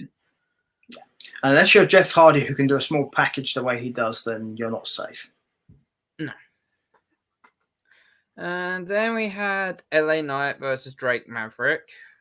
This was mostly for entertainment purposes. This match essentially got made because Maverick wanted to help Cameron Grimes take in the luggage, and Knight didn't want him to help him. But it added to the storyline, which is good, and also a win for Maverick. Isn't it something that you see a lot of? No, you generally have to periodically see stuff, but for those of you who want a much more consistent winning thing, go check out his work as Rockstar Spud. Yeah. Or check out a couple of his matches in the Cruiserweight Classic that they hosted during the or his Impact run as well. Yeah. Then after this match, there was a segment where LA Knight made Grimes punch Maverick in the face. Yeah. And he did it because he's a man of his word. So it'd be interesting to see where that ends up. Yeah, again, at least this was consistent with Grimes' character. It's also consistent with Knight's, and Drake is somebody very easy to beat up on to create sympathy for him and to get heat on you. So, yeah. And then we had a setup by Cross because his car arrived in the parking lot, but he asked the guy that was bald to park it there for him. Of course you did. Great. So Joe pulled the guy out of the car thinking it was Cross, and yeah, it wasn't Cross. Yeah, Cross is busy trying to hide from Jeff Hardy because he's definitely afraid he'll want a rematch. Yeah, he saw the writing on the wall. Yeah, but there were no more words. Yeah. He was in way over his head. Mm-hmm. It was like a whisper in the wind. Yeah, and it hit him like a swanton bomb. Yeah, it was a simple twist of fate. Yep. All these things have come together like poetry in motion. Yeah. So, after this, Xia Li versus Gonzalez. Yes, for the women's NXT title. And just a slight miscue on stuff like that. When me and Peter say these things, and we go from one move to the other, we don't practice this. This is just us live. This is what we're like. Oh yeah, there is no pre-planning for any bits or skits we do. We just say stuff. None of this is scripted whatsoever. No, the only we do. part that we do script is our notes on each Yeah, we catch up on the matches and bits and pieces, and that's it. Anything that actually gets said ad-lib on the show is pretty much ad-libbed. Yep. So, yes. It's what happens when you watch a lot of stuff. You tend to pick up a lot of stuff. Yeah, so Xia Li versus Gonzalez. This was a David versus Goliath-ish kind of face-off, in my opinion. I mean, a great match, but I think Gonzalez was actually supposed to lose because Xia Li got injured and they had to end the match sooner than they had expected. That's always quite possible because if that happens, you then have to go with the easiest way to get out of the match. Yeah, because after Gonzalez's inverted senton, where she fell back first onto Xia Li was having some really severe pains and they went to a break, and it was an unplanned break as well. They came back and Gonzalez literally picked her up, slammed her down, pinned her 1, 2, 3. You know when it's not a planned break because there's no picture-in-picture. Yeah. Because Aaron loves picture-in-picture. So, yeah, this was a bit worrying, to be fair, because like nobody likes to see a wrestler get injured. True. I hope Xia is actually okay. Yeah, I think I've heard in the rumor mill that she suffered a couple of cracked ribs. I wouldn't be surprised. Gonzalez is not a small woman to be doing a move like that. No, and she did. She was out of place in a bit as well on the move. Yeah, I would point out. Bear in mind, mistakes happen. It doesn't mean it's deliberate or anything like that. People get injured in wrestling all the time. It does happen. 99% of the time, it is accidental. Very rarely does anyone try to injure somebody on purpose. I will be interested to see how they actually recover this, to be fair, though, because if Xia Li was supposed to win this match, I'm not sure how they're going to bring it back if Gonzalez is still champion. They might end up having to flip it on its head and wait for a new champion. Or think of a creative way around it. There's probably going to be a way to do it if they want to go back there. But obviously, there are quite a few other women who could challenge for the belt before maybe fit to come back. Yeah, and there's always the chance that Xia Li wasn't supposed to win anyway, and the injury was just a circumstance. Made the match end quicker. Exactly. Maybe this is the chance necessary for Scarlett Bordeaux to get a women's title match because she does need to wrestle a lot. Yeah. And then we had the last Joe segment, which we touched on beforehand. But yes. Yeah, basically Joe went out to the ring, called out Cross one last time, pretty much just shot himself in the foot because Regal got choked out and Cross by Cross. Yeah. But if you think about it, Cross shot himself in the foot here because who was the one person stopping Joe from going after Cross? The bloke he just strangled. Yeah. Good going, Carrier. Well done. Yeah, we see you next week when Joe and Regal come out together and you try and get in Joe's face with Regal there, and Regal just steps aside and shrugs. Oh no, it'll be worse than that. Regal will say, "Today, Carrion's going to have a match. It's Jeff Hardy."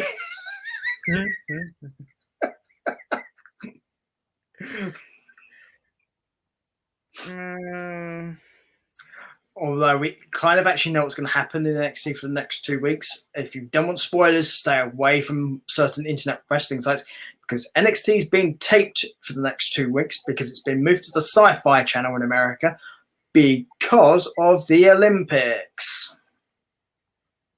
Yay. So for those of you who are unaware of this, if you don't want spoilers, stay away from spoiler wrestling websites because there will be things telling you what's going to happen. I, for example, know a couple of things already because people I know told me. But be wary of where you go at the moment because there's a lot of spoilers out there for the next couple of weeks of NXT because of this. Mm-hmm. I've had a couple spoiled for me as well, so Yeah. So, I'm guessing probably the same things I have. So probably. Yeah. But I won't tell you if you don't tell me yours. No, I make a point of telling people I don't spoil things if I know because I don't think that's fair.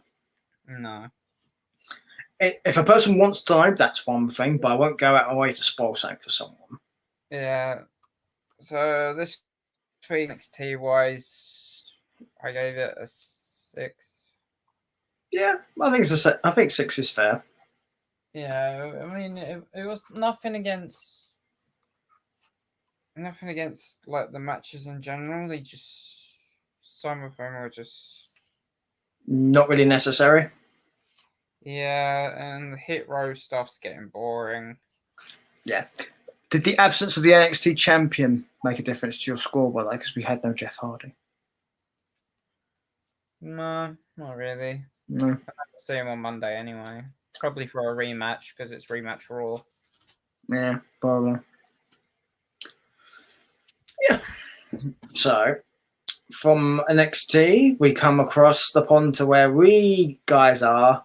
It's NXT UK. Yeah, and this week we started off with Sid Scala, Triple H, William Regal, and HBK. For those of you unaware, these are the NXT heads of NXT main and NXT UK.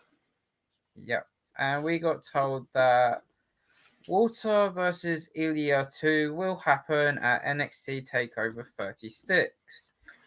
And to be clear, this is the main NXT takeover, not a UK one. Yeah.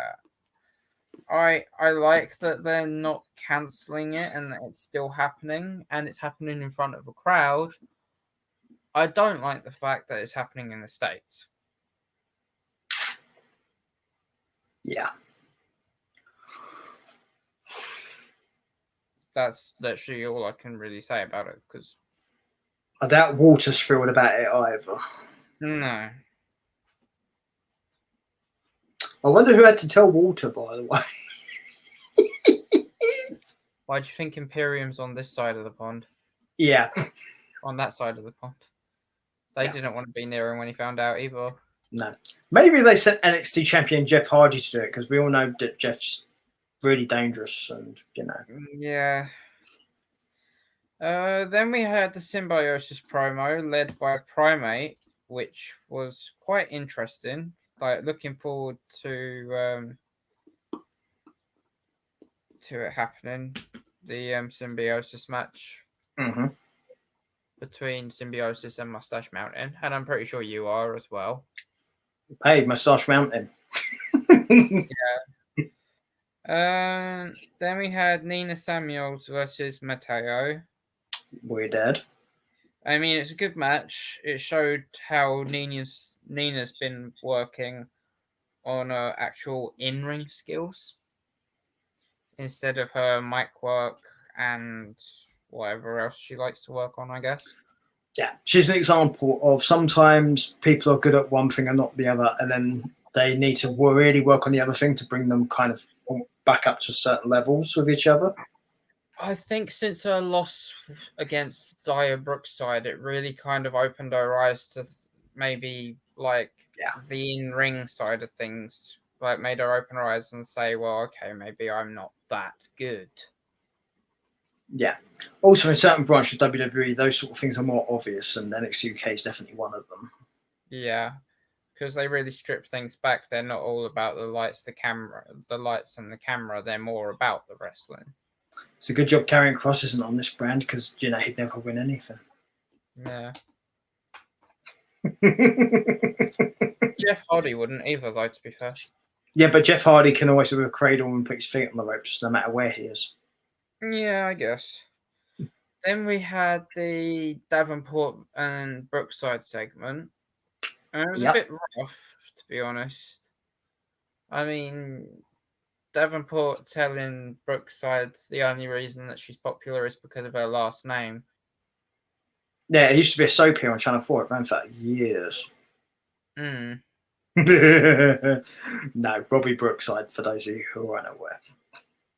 Yeah, and it was kind of like they just grabbed the page out of a old Charlotte rivalry and thought, yeah, she's the Charlotte Flair of NXT UK. Let's use this storyline. This is an old trope that's used against second or third generation wrestlers. It's always a case of you're only here because your family were here, or this person was here and this person was here. It's a common wrestling trope. And it does work because it's a legitimate thing people can actually draw upon. Because sometimes a second or third generation wrestler is not as good as their predecessor. And it's not a knock on that talent. It's just, for example, if you're Charlotte Flair, how are you ever supposed to live up to Ric Flair? Well, I'm not being funny. There is a major difference between Charlotte Flair and Xia Brookside. Well, of course there is, yeah. A knock on Charlotte Flair. Well, there's a few differences actually, but yes. Xia Brookside's never won a title, right, in WWE. Right. And to have a storyline saying that she's been given everything because of her last name when she hasn't won a single title yet, to me doesn't really make much sense because she's not exactly been given the prim and proper high-class treatment or any main event spots yet. She's worked for everything she's done. Also, Robbie's only a trainer. He has no position of power anywhere to influence anything. Unlike Ric Flair. Right. Ric Flair, however, is well known, has a high position of power, also has a legacy of having the most world titles of any professional wrestler, professional wrestler. The argument with Flair, of course, is how many there actually are, because the recognised number is 16, but the actual true number is probably closer to 30. Yeah. So when they use a storyline like this against such a young talent with no previous championships underneath her belt, it really makes you kind of question whether or not it's a good idea. If she had a title or numerous titles underneath her belt, then yeah, I'd say go for it. It's a good move. She's not had a title. She's not had a shot at a title. If you're gonna question her on her capability, then look at her previous matches. She's had good matches. I mean, possibly the only thing you could throw at her as an opponent would be you're only here in NXT UK because you're dad. Rather than her being given anything, because her being on the brand possibly could be down to her dad. That you could infer. Yeah, but as you point out with titles and stuff, obviously she's never held one, had a shot, so you can't really use that. Yeah. So it was a bit like maybe reword it next time if you're going to use it like that, because it's a bit like, well, okay, if she had the title, that makes sense. She hasn't had a title. Yeah. So. There's a better way to do what she's trying to do. Yeah. Absolutely. Then we had Supernova sessions with the Connors. Joseph Connors. Yeah. It was funny. A bit crap, but it's Jenny and Joseph Connors, so yeah. Along with Noam Dar. Yeah. I liked the part where Ginny went to go and sit on the sofa and Noam just looked at his picture and he went, "Oh, I'm sorry." Lifted up his picture, took the pillow from behind it, put his picture back down on the sofa and offered her the pillow. And she went, "You're disgusting." And he went, "It's a clean pillow, love. That's all you're getting from me. And the only thing I want from you is your phone number." And I was just like, oh my God. Oh, no. You have to bear in mind, this was also the man who had to work with Alicia Fox. That's all I'm saying.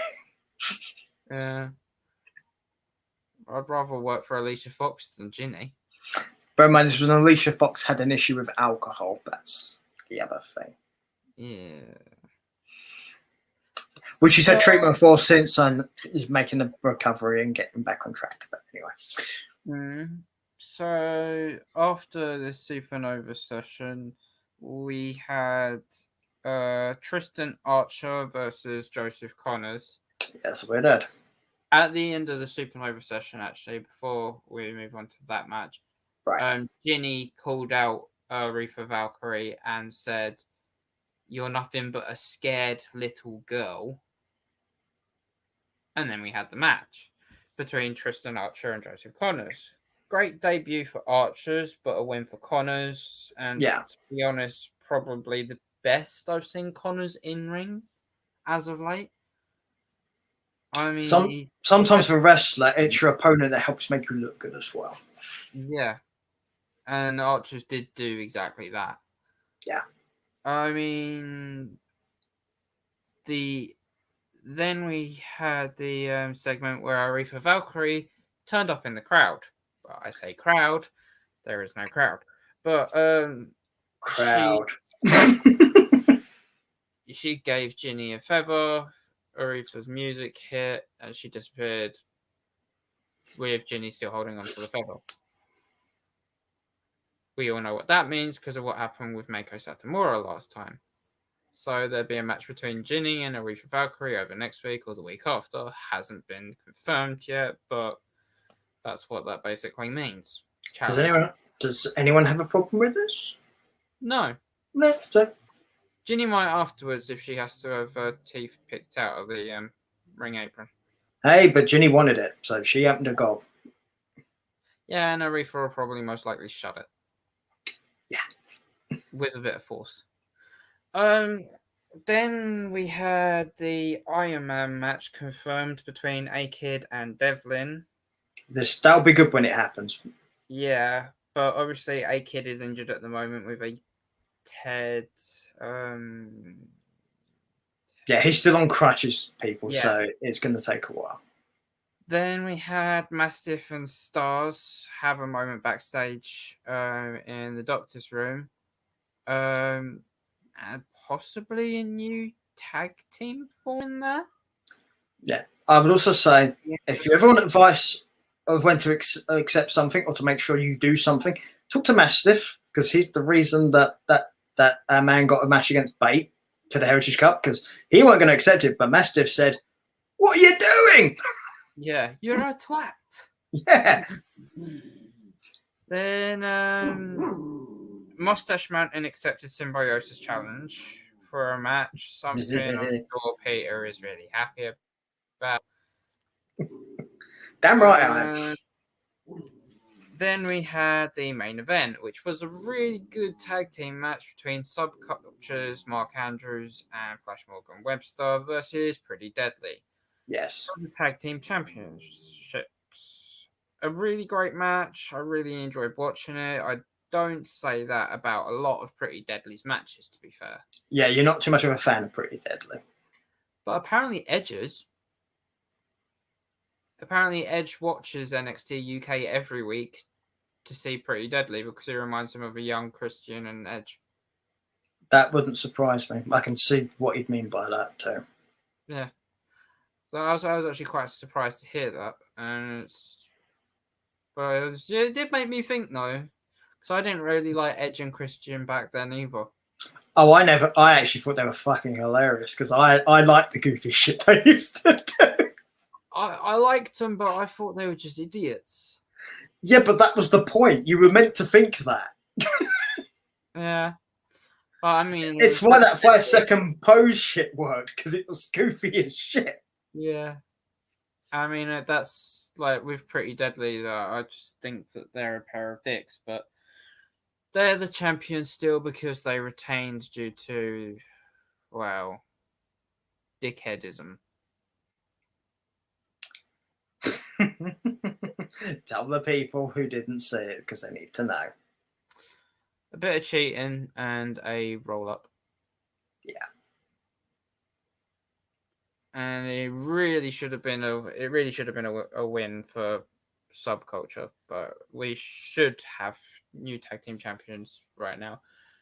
And I didn't even need to watch it the second time because I was really annoyed. I was really enjoying the match, and then Pretty Deadly won. Yeah, we're pretty sure Subculture is going to get another shot at some point. Yeah. Hopefully not too soon though, because having 2 matches of that caliber so close together can be damaging for the rivalry. Yeah, so I said at some point. I mean, possibly when there's a UK takeover, maybe. I wouldn't be opposed to that, as long as it ends different. Yeah, because Aaron here is the president and founder of the Pretty Deadly Fan Club. You're making me want to cut my hair. What hair? You'd be saying that in October. Yes, because Aaron is going to go old Kurt Angle on us in October.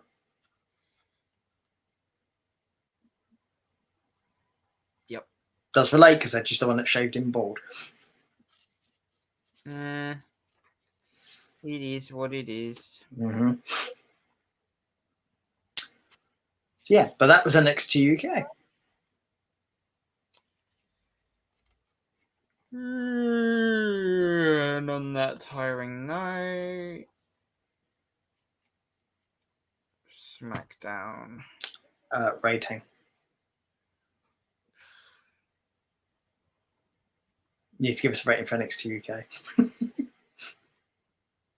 6. It's kind of low for NXT UK. It was on the same level as NXT. Yeah, I can see why. No, I mean, the matches were better, but there were other parts that weren't as good. Yeah. What about you? Probably pretty much the same, really, to be honest, because there was nothing that was really... Eye-popping. There you go. I didn't like Pretty Deadly winning because I just didn't think it made sense to me. I would have had Subculture win. Mm-hmm. But it is what it is. But most of the other stuff was okay. The Water Dragonov thing bothered me because it'd be like, well, why wouldn't you have that on an NXT UK show of some kind? Mm-hmm. But yeah, for the most part, I'd say you're probably right with what you gave it. Yeah. So there you go. But as Aaron rightly points out, that leads us to SmackDown. And we had nobody in the ring for the opening segment. But yet, apparently, Heyman decided to come out and talk to nothing.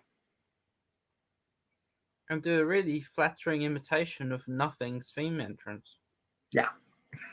For those of you who haven't caught on, this is Cena again. This week in John Cena, WWE. Yeah. We should have just said, this week we review John Cena.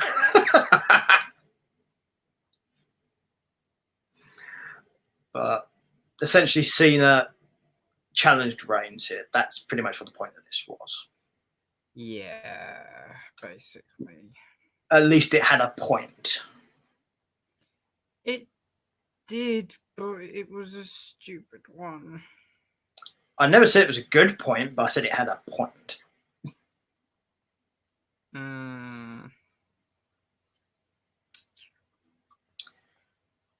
Anyway, now we've got past that. Next thing I have is much more fun that we got to watch. Balor and Zayn. Sammy really swung some heavy hits in this match, to be fair to him. Well, yeah, it was a good match. He also hit Michinoku Driver too. Yeah, that Michinoku Driver into a Blue Thunder Bomb. Mm-hmm. Yeah, That this was is where actually- This is Michael Cole's other big mistake this week. Yes. Yeah. Michinoku Driver. No, it's a Michinoku Driver into a Blue Thunder Bomb. No, Michael, it was just a Blue Thunder Bomb. Yeah. Also, FYI, you can't do one of those moves into the other one. Physically, it's just not possible. If you don't know the moves, look them up. You'll understand why that's not physically possible. I mean, it was a good win for Balor. Yeah. Anyone gets a decent win over Sami Zayn is it's generally a good thing because Sammy's very competent and very good wrestler. Yeah. And then we had the Corbin segment. Yeah. I'm kind of glad he didn't go any further with the Corbin Fund Me page. What I found funny about this, because I know this has happened to quite a few people, it's not funny as such because this has happened to people where they've set up charity pages and then people have been robbed by web developers. Mm-hmm. It's funny because in Corbin's case, it's not a real thing. It's an act. But this is something that happens to real people. So in that way, it's bad. But at the same time, it does raise awareness that this does happen to people. So be careful if you set up these things. Mm-hmm. And I'm kind of glad that they're not doing what they did last week, because if they had carried that on, then I'd have... Yes, Aaron was not pleased with it last week at all, for those No. you didn't see. So, yeah, Big E and Apollo and Dolph Ziggler and Rude and Cesaro segment. I don't get why this happened. No, neither do I. Also, apparently, this was Biggie celebrating winning Money in the Bank, and somehow it turned into everyone went to an Intercontinental title match. Yeah, and it was a big chaos ensued huddle of... It all just went to shit. Yeah. And Apollo got swung. Yeah, it was pointless. This was not necessary, and yeah. This was I think they had 5 minutes to set up the connection to their second location. So they wanted to out everybody possible. You're quite right. Because what follows this, people, for those of you who haven't heard about this, we have matches that take place outside the arena. These took place at the Rolling Loud Festival, which is a music festival, by the way, just so you're aware, not a wrestling one. What did all the people do in the actual arena while this was going on? Did they sit there and watch the Titantron? Yes.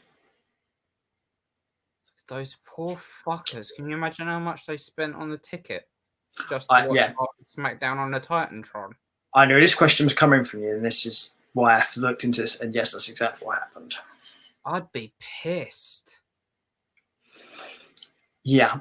But bear in mind, that's the same thing most people have to do when there's a cinematic match. I'd be so pissed. Yeah, not saying it's a good thing. How they didn't charge for a full price ticket?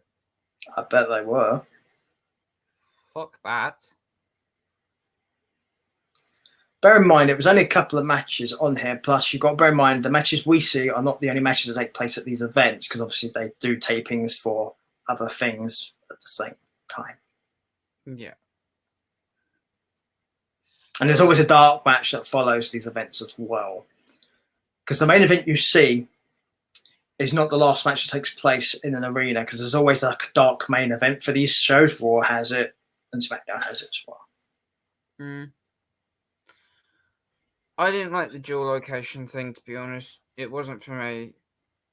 I mean, who in that festival crowd could actually see the wrestling properly? Let's be honest. No idea. Also, wrong audience. None of them cared. Nobody got a reaction, apart from Wale, who came out the Street Profits, in case you're wondering who that was. Yeah. Because Wale is well known amongst music fans. He's somebody people are going to know. Yeah. I mean, the Dawkins versus Gable match was okay as far as matches go, but it was a little and it was like a 5-minute match that just meant nothing really, didn't do anything for the storyline, except give the Street Profits a tiny little push, like a tiny little poke of a push, maybe. But then, well, you do know it's all about that goddamn push. Yeah. Then, Bianca versus Carmella was just another rematch that ended the same way as the last time the two of them faced the week of Money in the Bank, and not being funny, but I fell asleep 4 times. Control C, Control V, essentially, as this match was. Only difference was it took place somewhere else. I beat my record. I actually fell asleep 4 times, including. So I watched this match 6 times, including the 2 times that I actually managed to watch it properly. Yeah. So a new experience for Aaron as well. People fall asleep during pay-per-views because they're on late at night. I was watching this Yeah. in the morning and I still managed to fall asleep. Yeah, for those of you unaware, when Aaron watches these, he tends to do it the next day, so it's usually like morning or afternoon. It's very rarely watched live. Pay-per-views is what Aaron watches live, not the shows. I did watch SmackDown live on Friday because I was at my partner's place though. So yeah, I did say generally, but yeah. But it's not because I fell asleep. Yeah, didn't miss much. Right. Eventually, after this Kamala match, we come back to the main building where we get to see Corbin and Kevin Owens. And I mean, I'd like to take this moment to say thank you to whoever wrote this segment of the show.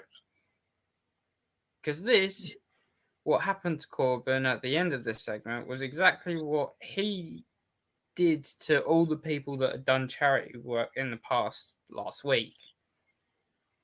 So, yeah, he kind of deserved it. And if you don't know what I'm talking about, it was a shot from Shotzi's tank hitting him square in the nuts. Yeah, which made Corbin fall to the floor, at which point Ziggler and Rude came along and took the money that Owens gave him. This brought Owens back with a steel chair. And for those of you who don't know, that cannon on Shotzi's tank is actually a full-fledged t-shirt cannon that they use at festivals. It's not a toy. Yeah. For those of you with older memories, think the DX gun used to fire t-shirts into the crowd. Yeah, that's got some PSI behind it. Yeah.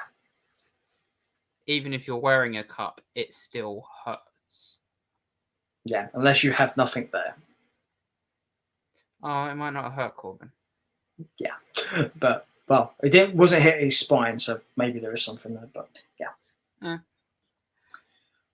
So yeah, thank you to whoever wrote that part of the storyline. Brightened up my day. Thank you very much. Yeah, would you like to hear the bad news about this segment? It means that they're trying to turn Corbin face. And possibly teaming with Owens. Yeah, I mean, I can see the team working. Yeah. But they have to completely recharacterize Corbin because nobody's gonna like this fucking. Also, you're gonna have the first feud will end up being Ziggler and Rude. I'm not opposed to that. There could be some good matches out of it. It could be, but you're trying to make somebody face against Ziggler and Rude.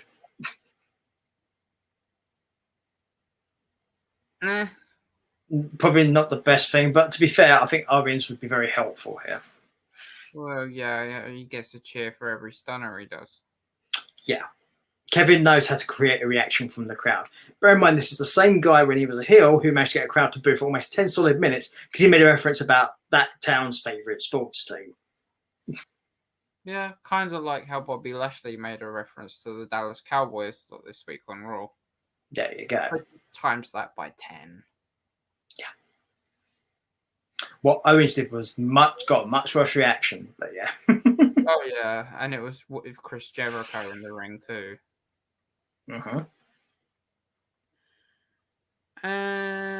Next we had Edge and Seth Rollins segment. Edge calls him out, is what happens. It was quite funny, to be honest, segment-wise.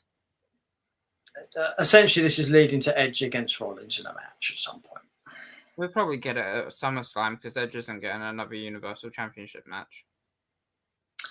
Yeah. What I'd also point out, though, is at least there's some sort of look at history because Rollins, where Edge was inactive, threatened to really injure Edge by stamping on his neck. And that was in 2014 when the Authority was out of power because of John Cena. No, and the only way to get the Authority back was for John Cena to say, "I bring back the Authority," live into a microphone. And who was on Raw that week? Edge and Christian were guest managers. Yeah. I would point out that they're out of power because of Sting and Ziggler, by the way, just to be clear. Cena was the only one who could bring them back. But it was his team that led them to victory. But he was eliminated at that point. The only one left was Ziggler. And if it wasn't for Sting, Ziggler would have lost too. So Yeah. yeah. So this will end up leading to a match between Rollins and Edge. And to be honest, this could end up being quite a good match. It could. I say could. I did say could. Just to be clear. That's why I emphasize on the could. Depends who I- writes it. Yeah, I'm trying to be generous here. So, yeah. Although my optimism is spared much more for the person who wins the next match we're going to talk about.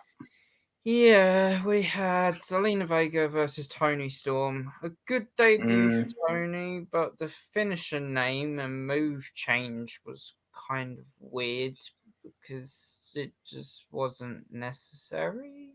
Yeah, but it's a main roster thing. They always do shit like that. Well, I did like the look of the new finisher. Just keep it as Storm 0, though. Don't call it Storm 1.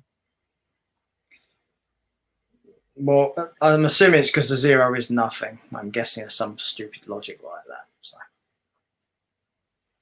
We'll call it Storm Rush or something. Or Stormbreaker. Oh, no. Marvel copyright. It would be a Marvel copyright because it's copyrighted by Marvel. So. Can't call it the Either Storm because there's a wrestling move that already has that title.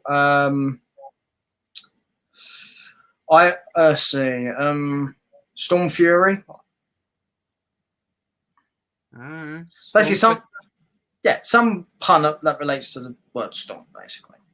I mean, the way she twists mid-move, Storm Twister could be a good one. There you go. I've heard of worse. So, or the Twisted Storm. I am glad that Toni Storm won. Yeah, great on her debut. Excellent. Does tell you what they think about Zelina Vega, though. I'm surprised they didn't keep Malachi and let Zelina go to AEW. Oh, well, no, because Zelina's got to be punished because unions are a bad thing and wanting to keep your own social media under your own control and make money from it apparently is also a bad thing. Not as bad as being basically a hypocrite and turning around and saying, no, I will do it for you. It's okay. You can have everything after going out your way to tell everybody it's not right and I'm not going to do it. I guess the money was enough then. Yeah. Basically, I have no respect for Zelina Vega at this point at all. She gave her account, her Twitch account and everything to Alistair and just renamed it, I think.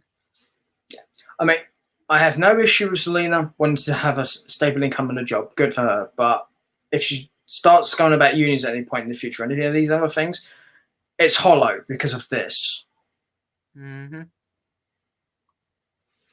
Simple as that, really. Also, hasn't won since she actually returned. Yeah, and that's including Money in the Bank, obviously.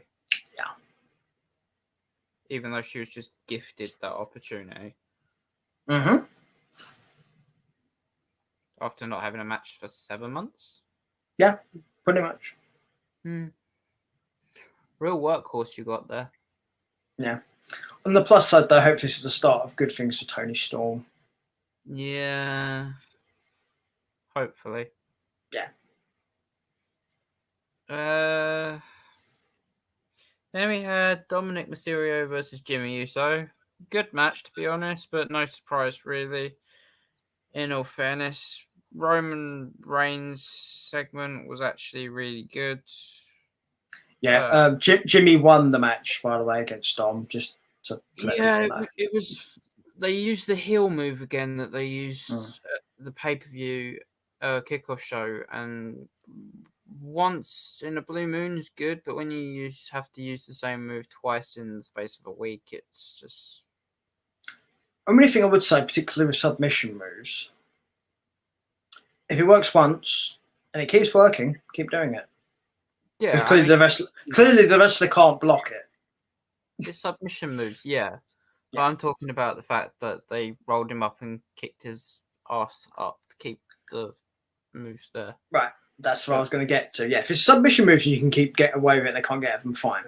But pinning combinations, no. Like Unless you're hitting them with your finisher, because that should finish a match. Yeah. But yeah, after this we had the Roman Reigns segment. It was actually really good. Really liked the promo. Was a bit shocked. Yeah, this is Reigns responding to Cena, by the way, for people who don't know. Yeah, and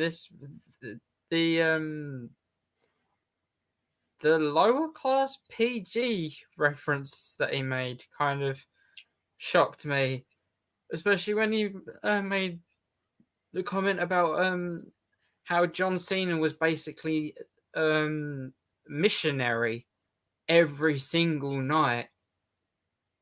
Yeah. How he didn't change his flavor or anything like that. He basically called John Cena vanilla ice cream. Yeah, it's a colourful way of calling him vanilla. Yeah. But he made a sexual reference. What a PG. Okay. It is weird that he said it that particular way, but he's also not wrong. I think the majority of the crowd was actually kind of shocked that he made that reference. It's not the only thing they got shocked by that Reigns did, but that happened off air. So it was a crowd. There was a crowd pop. That was the first crowd pop you heard of that night. It was like, whoa! Did he say that? You got to bear in mind the last time that Reigns and Cena did promos with each other, Reigns was terrible and Cena crushed him. Yeah, and now the Reigns has actually got a bit of a backbone when it comes to his promos, and he's doing stuff that he actually likes. He's looking to even the score. Yeah. And eventually Cena no. Yeah, eventually him and Cena are much more on level here. Mm-hmm. Because of it. And he denied Cena's request. He said no. And then Finn Balor. Because the reason he said no, apparently, is because Roman doesn't like missionary. Yeah. But yes, go on. And then Finn Balor's music hit.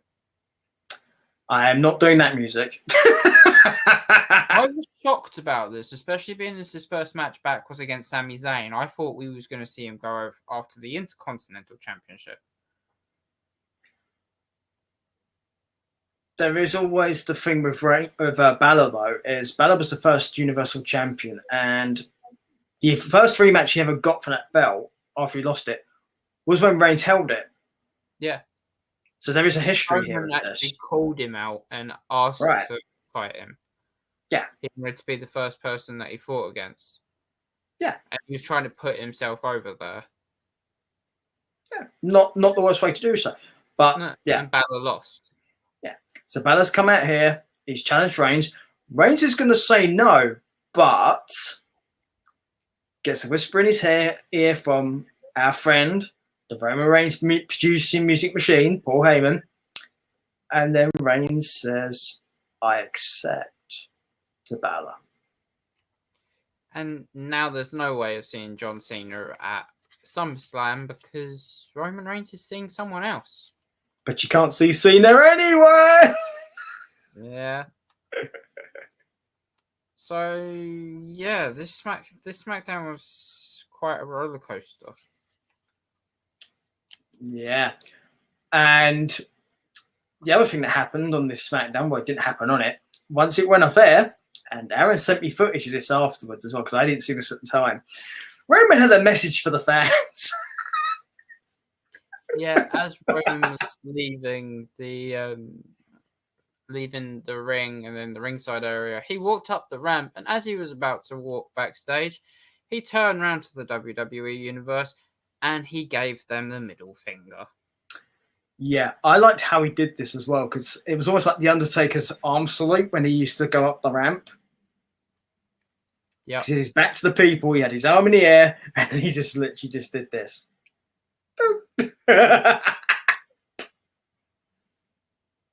So we'll see how well that goes down next week. Yeah, but the thing is, that particular thing did not appear on air, so I don't think he's going to get in trouble for it. But it'd be interesting to see what goes on as a result of that. everything that happened. I mean, it made it onto social media, so we have to see how far it goes. Well, yeah, but you got to bear in mind people in the crowd would have filmed it, and then it would end up on social media like that. So it was all, stuff like that always gets out on wrestling shows because people always record that stuff. Happens at the end of AEW shows, Impact shows, WWE shows. It's just a thing that happens. Yeah. So it is what it is. But SmackDown score, you didn't give us one. Hang on. Oh, I didn't score it in my book. Top of my head, I'd say 6. Sure. So everything was pretty much even Steven, really, apart from Money in the Bank, which actually was less. Yeah, I think that's fair. And it's all around the same kind of level. Yeah. Obviously, NXT UK's matches were better, but Do we have a match of the week? No, not particularly, no. I had a feeling that Xia Li versus Raquel Gonzalez was going to be match of the week, but as I said, it was ended prematurely, so... I have a match of the week. Okay. Jeff Hardy versus Karrion Kross.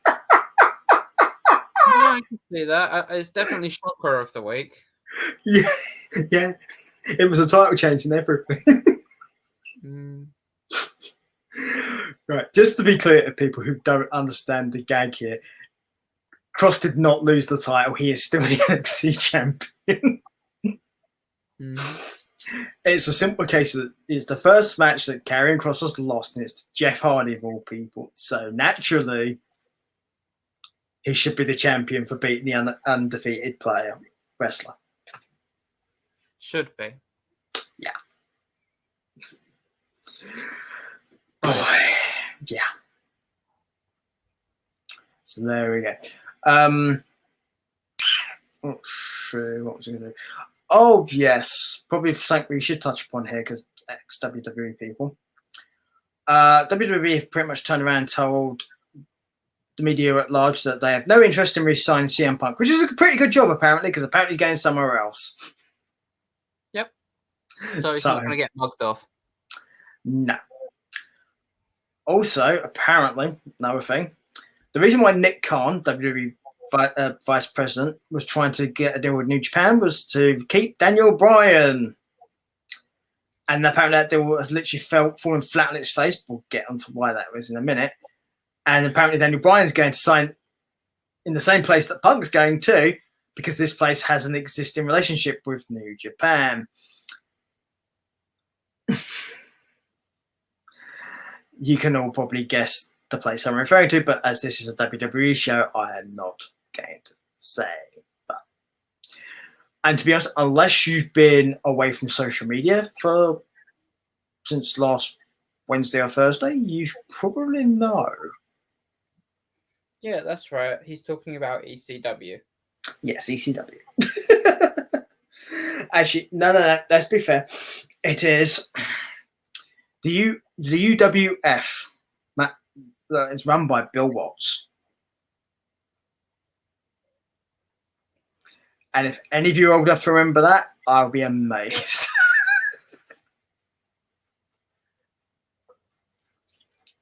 I'm not even sure my co-host will know what I'm referring to now, in all honesty. I think I've seen a couple of episodes on tape. Right. There is actually, UWF is actually run by Bill Watts, actually does have a part in wrestling history, right? It's where the debut occurred of the Ultimate Warrior and Sting as a tag team. It's where they both broke into wrestling. They were a tag team. It's one of the main people that came through that particular territory. And bear in mind how big they both went on to become. A lot of famous wrestlers went through the UWF. Eventually, it became part of Jim Crockett Promotions, which eventually became WCW. To give everyone a quick history tour. And WCW, of course, is now obviously owned by the WWE. I think there's somebody at the door. That's why all that stuff is. You can find a lot of these things on the network, just not all the UWF matches though. Mm-hmm. But there is stuff there because they don't upload everything. But YouTube has a lot of stuff anyway. So there we go. I'm trying to think if there's anything else we need to cover as far as WWE goes. I think we have covered everything. Yeah. In which case, we will do the outro stuff because, good stuff like that. Charity, people. It's British Heart Foundation for the month. And, Sing for support. there you go. Make that do that donation. Request your song. Aaron will do it for you. Has to be at least £5 though to get that song. Also, you can also find Aaron doing the Twitch stuff usually on Mondays, Fridays. Are we doing Sundays yet? We are not doing Sundays yet. So what are we going to do? Or we actually are going to do Sundays. What are we doing? Possibly doing a Wednesday stream. So Monday, Wednesday, and Friday, maybe. Saturday. Oh, it's Saturday. I know. Yeah, Monday, Wednesdays, and Saturdays. Yeah, me and days get weirded out. The Monday one I always remember for some reason. I don't even know why I do, but I do. Saturday's always S-cubed. Streamers support. The supporters vote Saturday. Oh, there you go. Cool. You guys can always find us here. Link to the channel is in the YouTube stuff down here, as well as the merch store where you'll find things like the lovely mug. There we go. As well as hoodies and phone cases and other items. Yep. There we go. Right. So we have the network stuff. So we have a Twitter. So here for us, it's #5050 booking to get this show.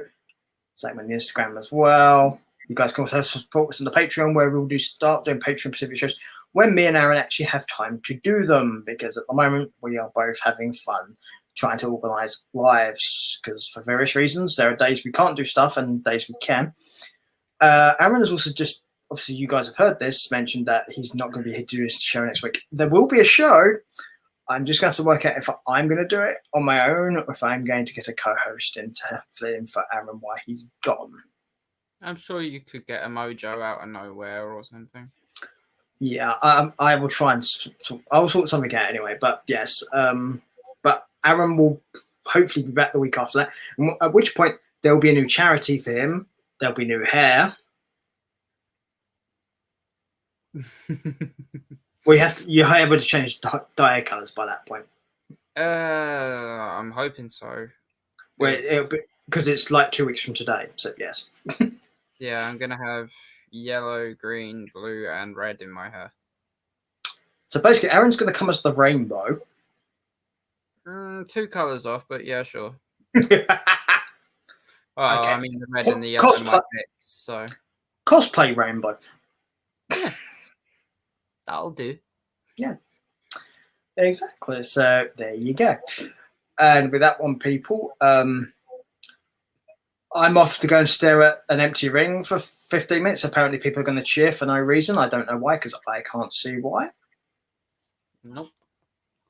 And our running guest there, good old Brucey there's going to say just a quick hello and bye-bye to everybody, as well as obviously lick Aaron's face, because that's just something that Bruce does. And Aaron will, I'm assuming, will also say goodbye to you. Yep. Depending on how he wants to say goodbye to you. TTFN. So doing the waves. So yeah, I'm going to wave there. We're both going to do waves, right? So guys, just remember, if you're making a main roster debut and you don't know who you're facing, beware. It could be Jeff Hardy, and be aware of that small package and he's putting his feet in the ropes. If he does that, you ain't leaving with your belt. Bye-bye. A rainbow colours.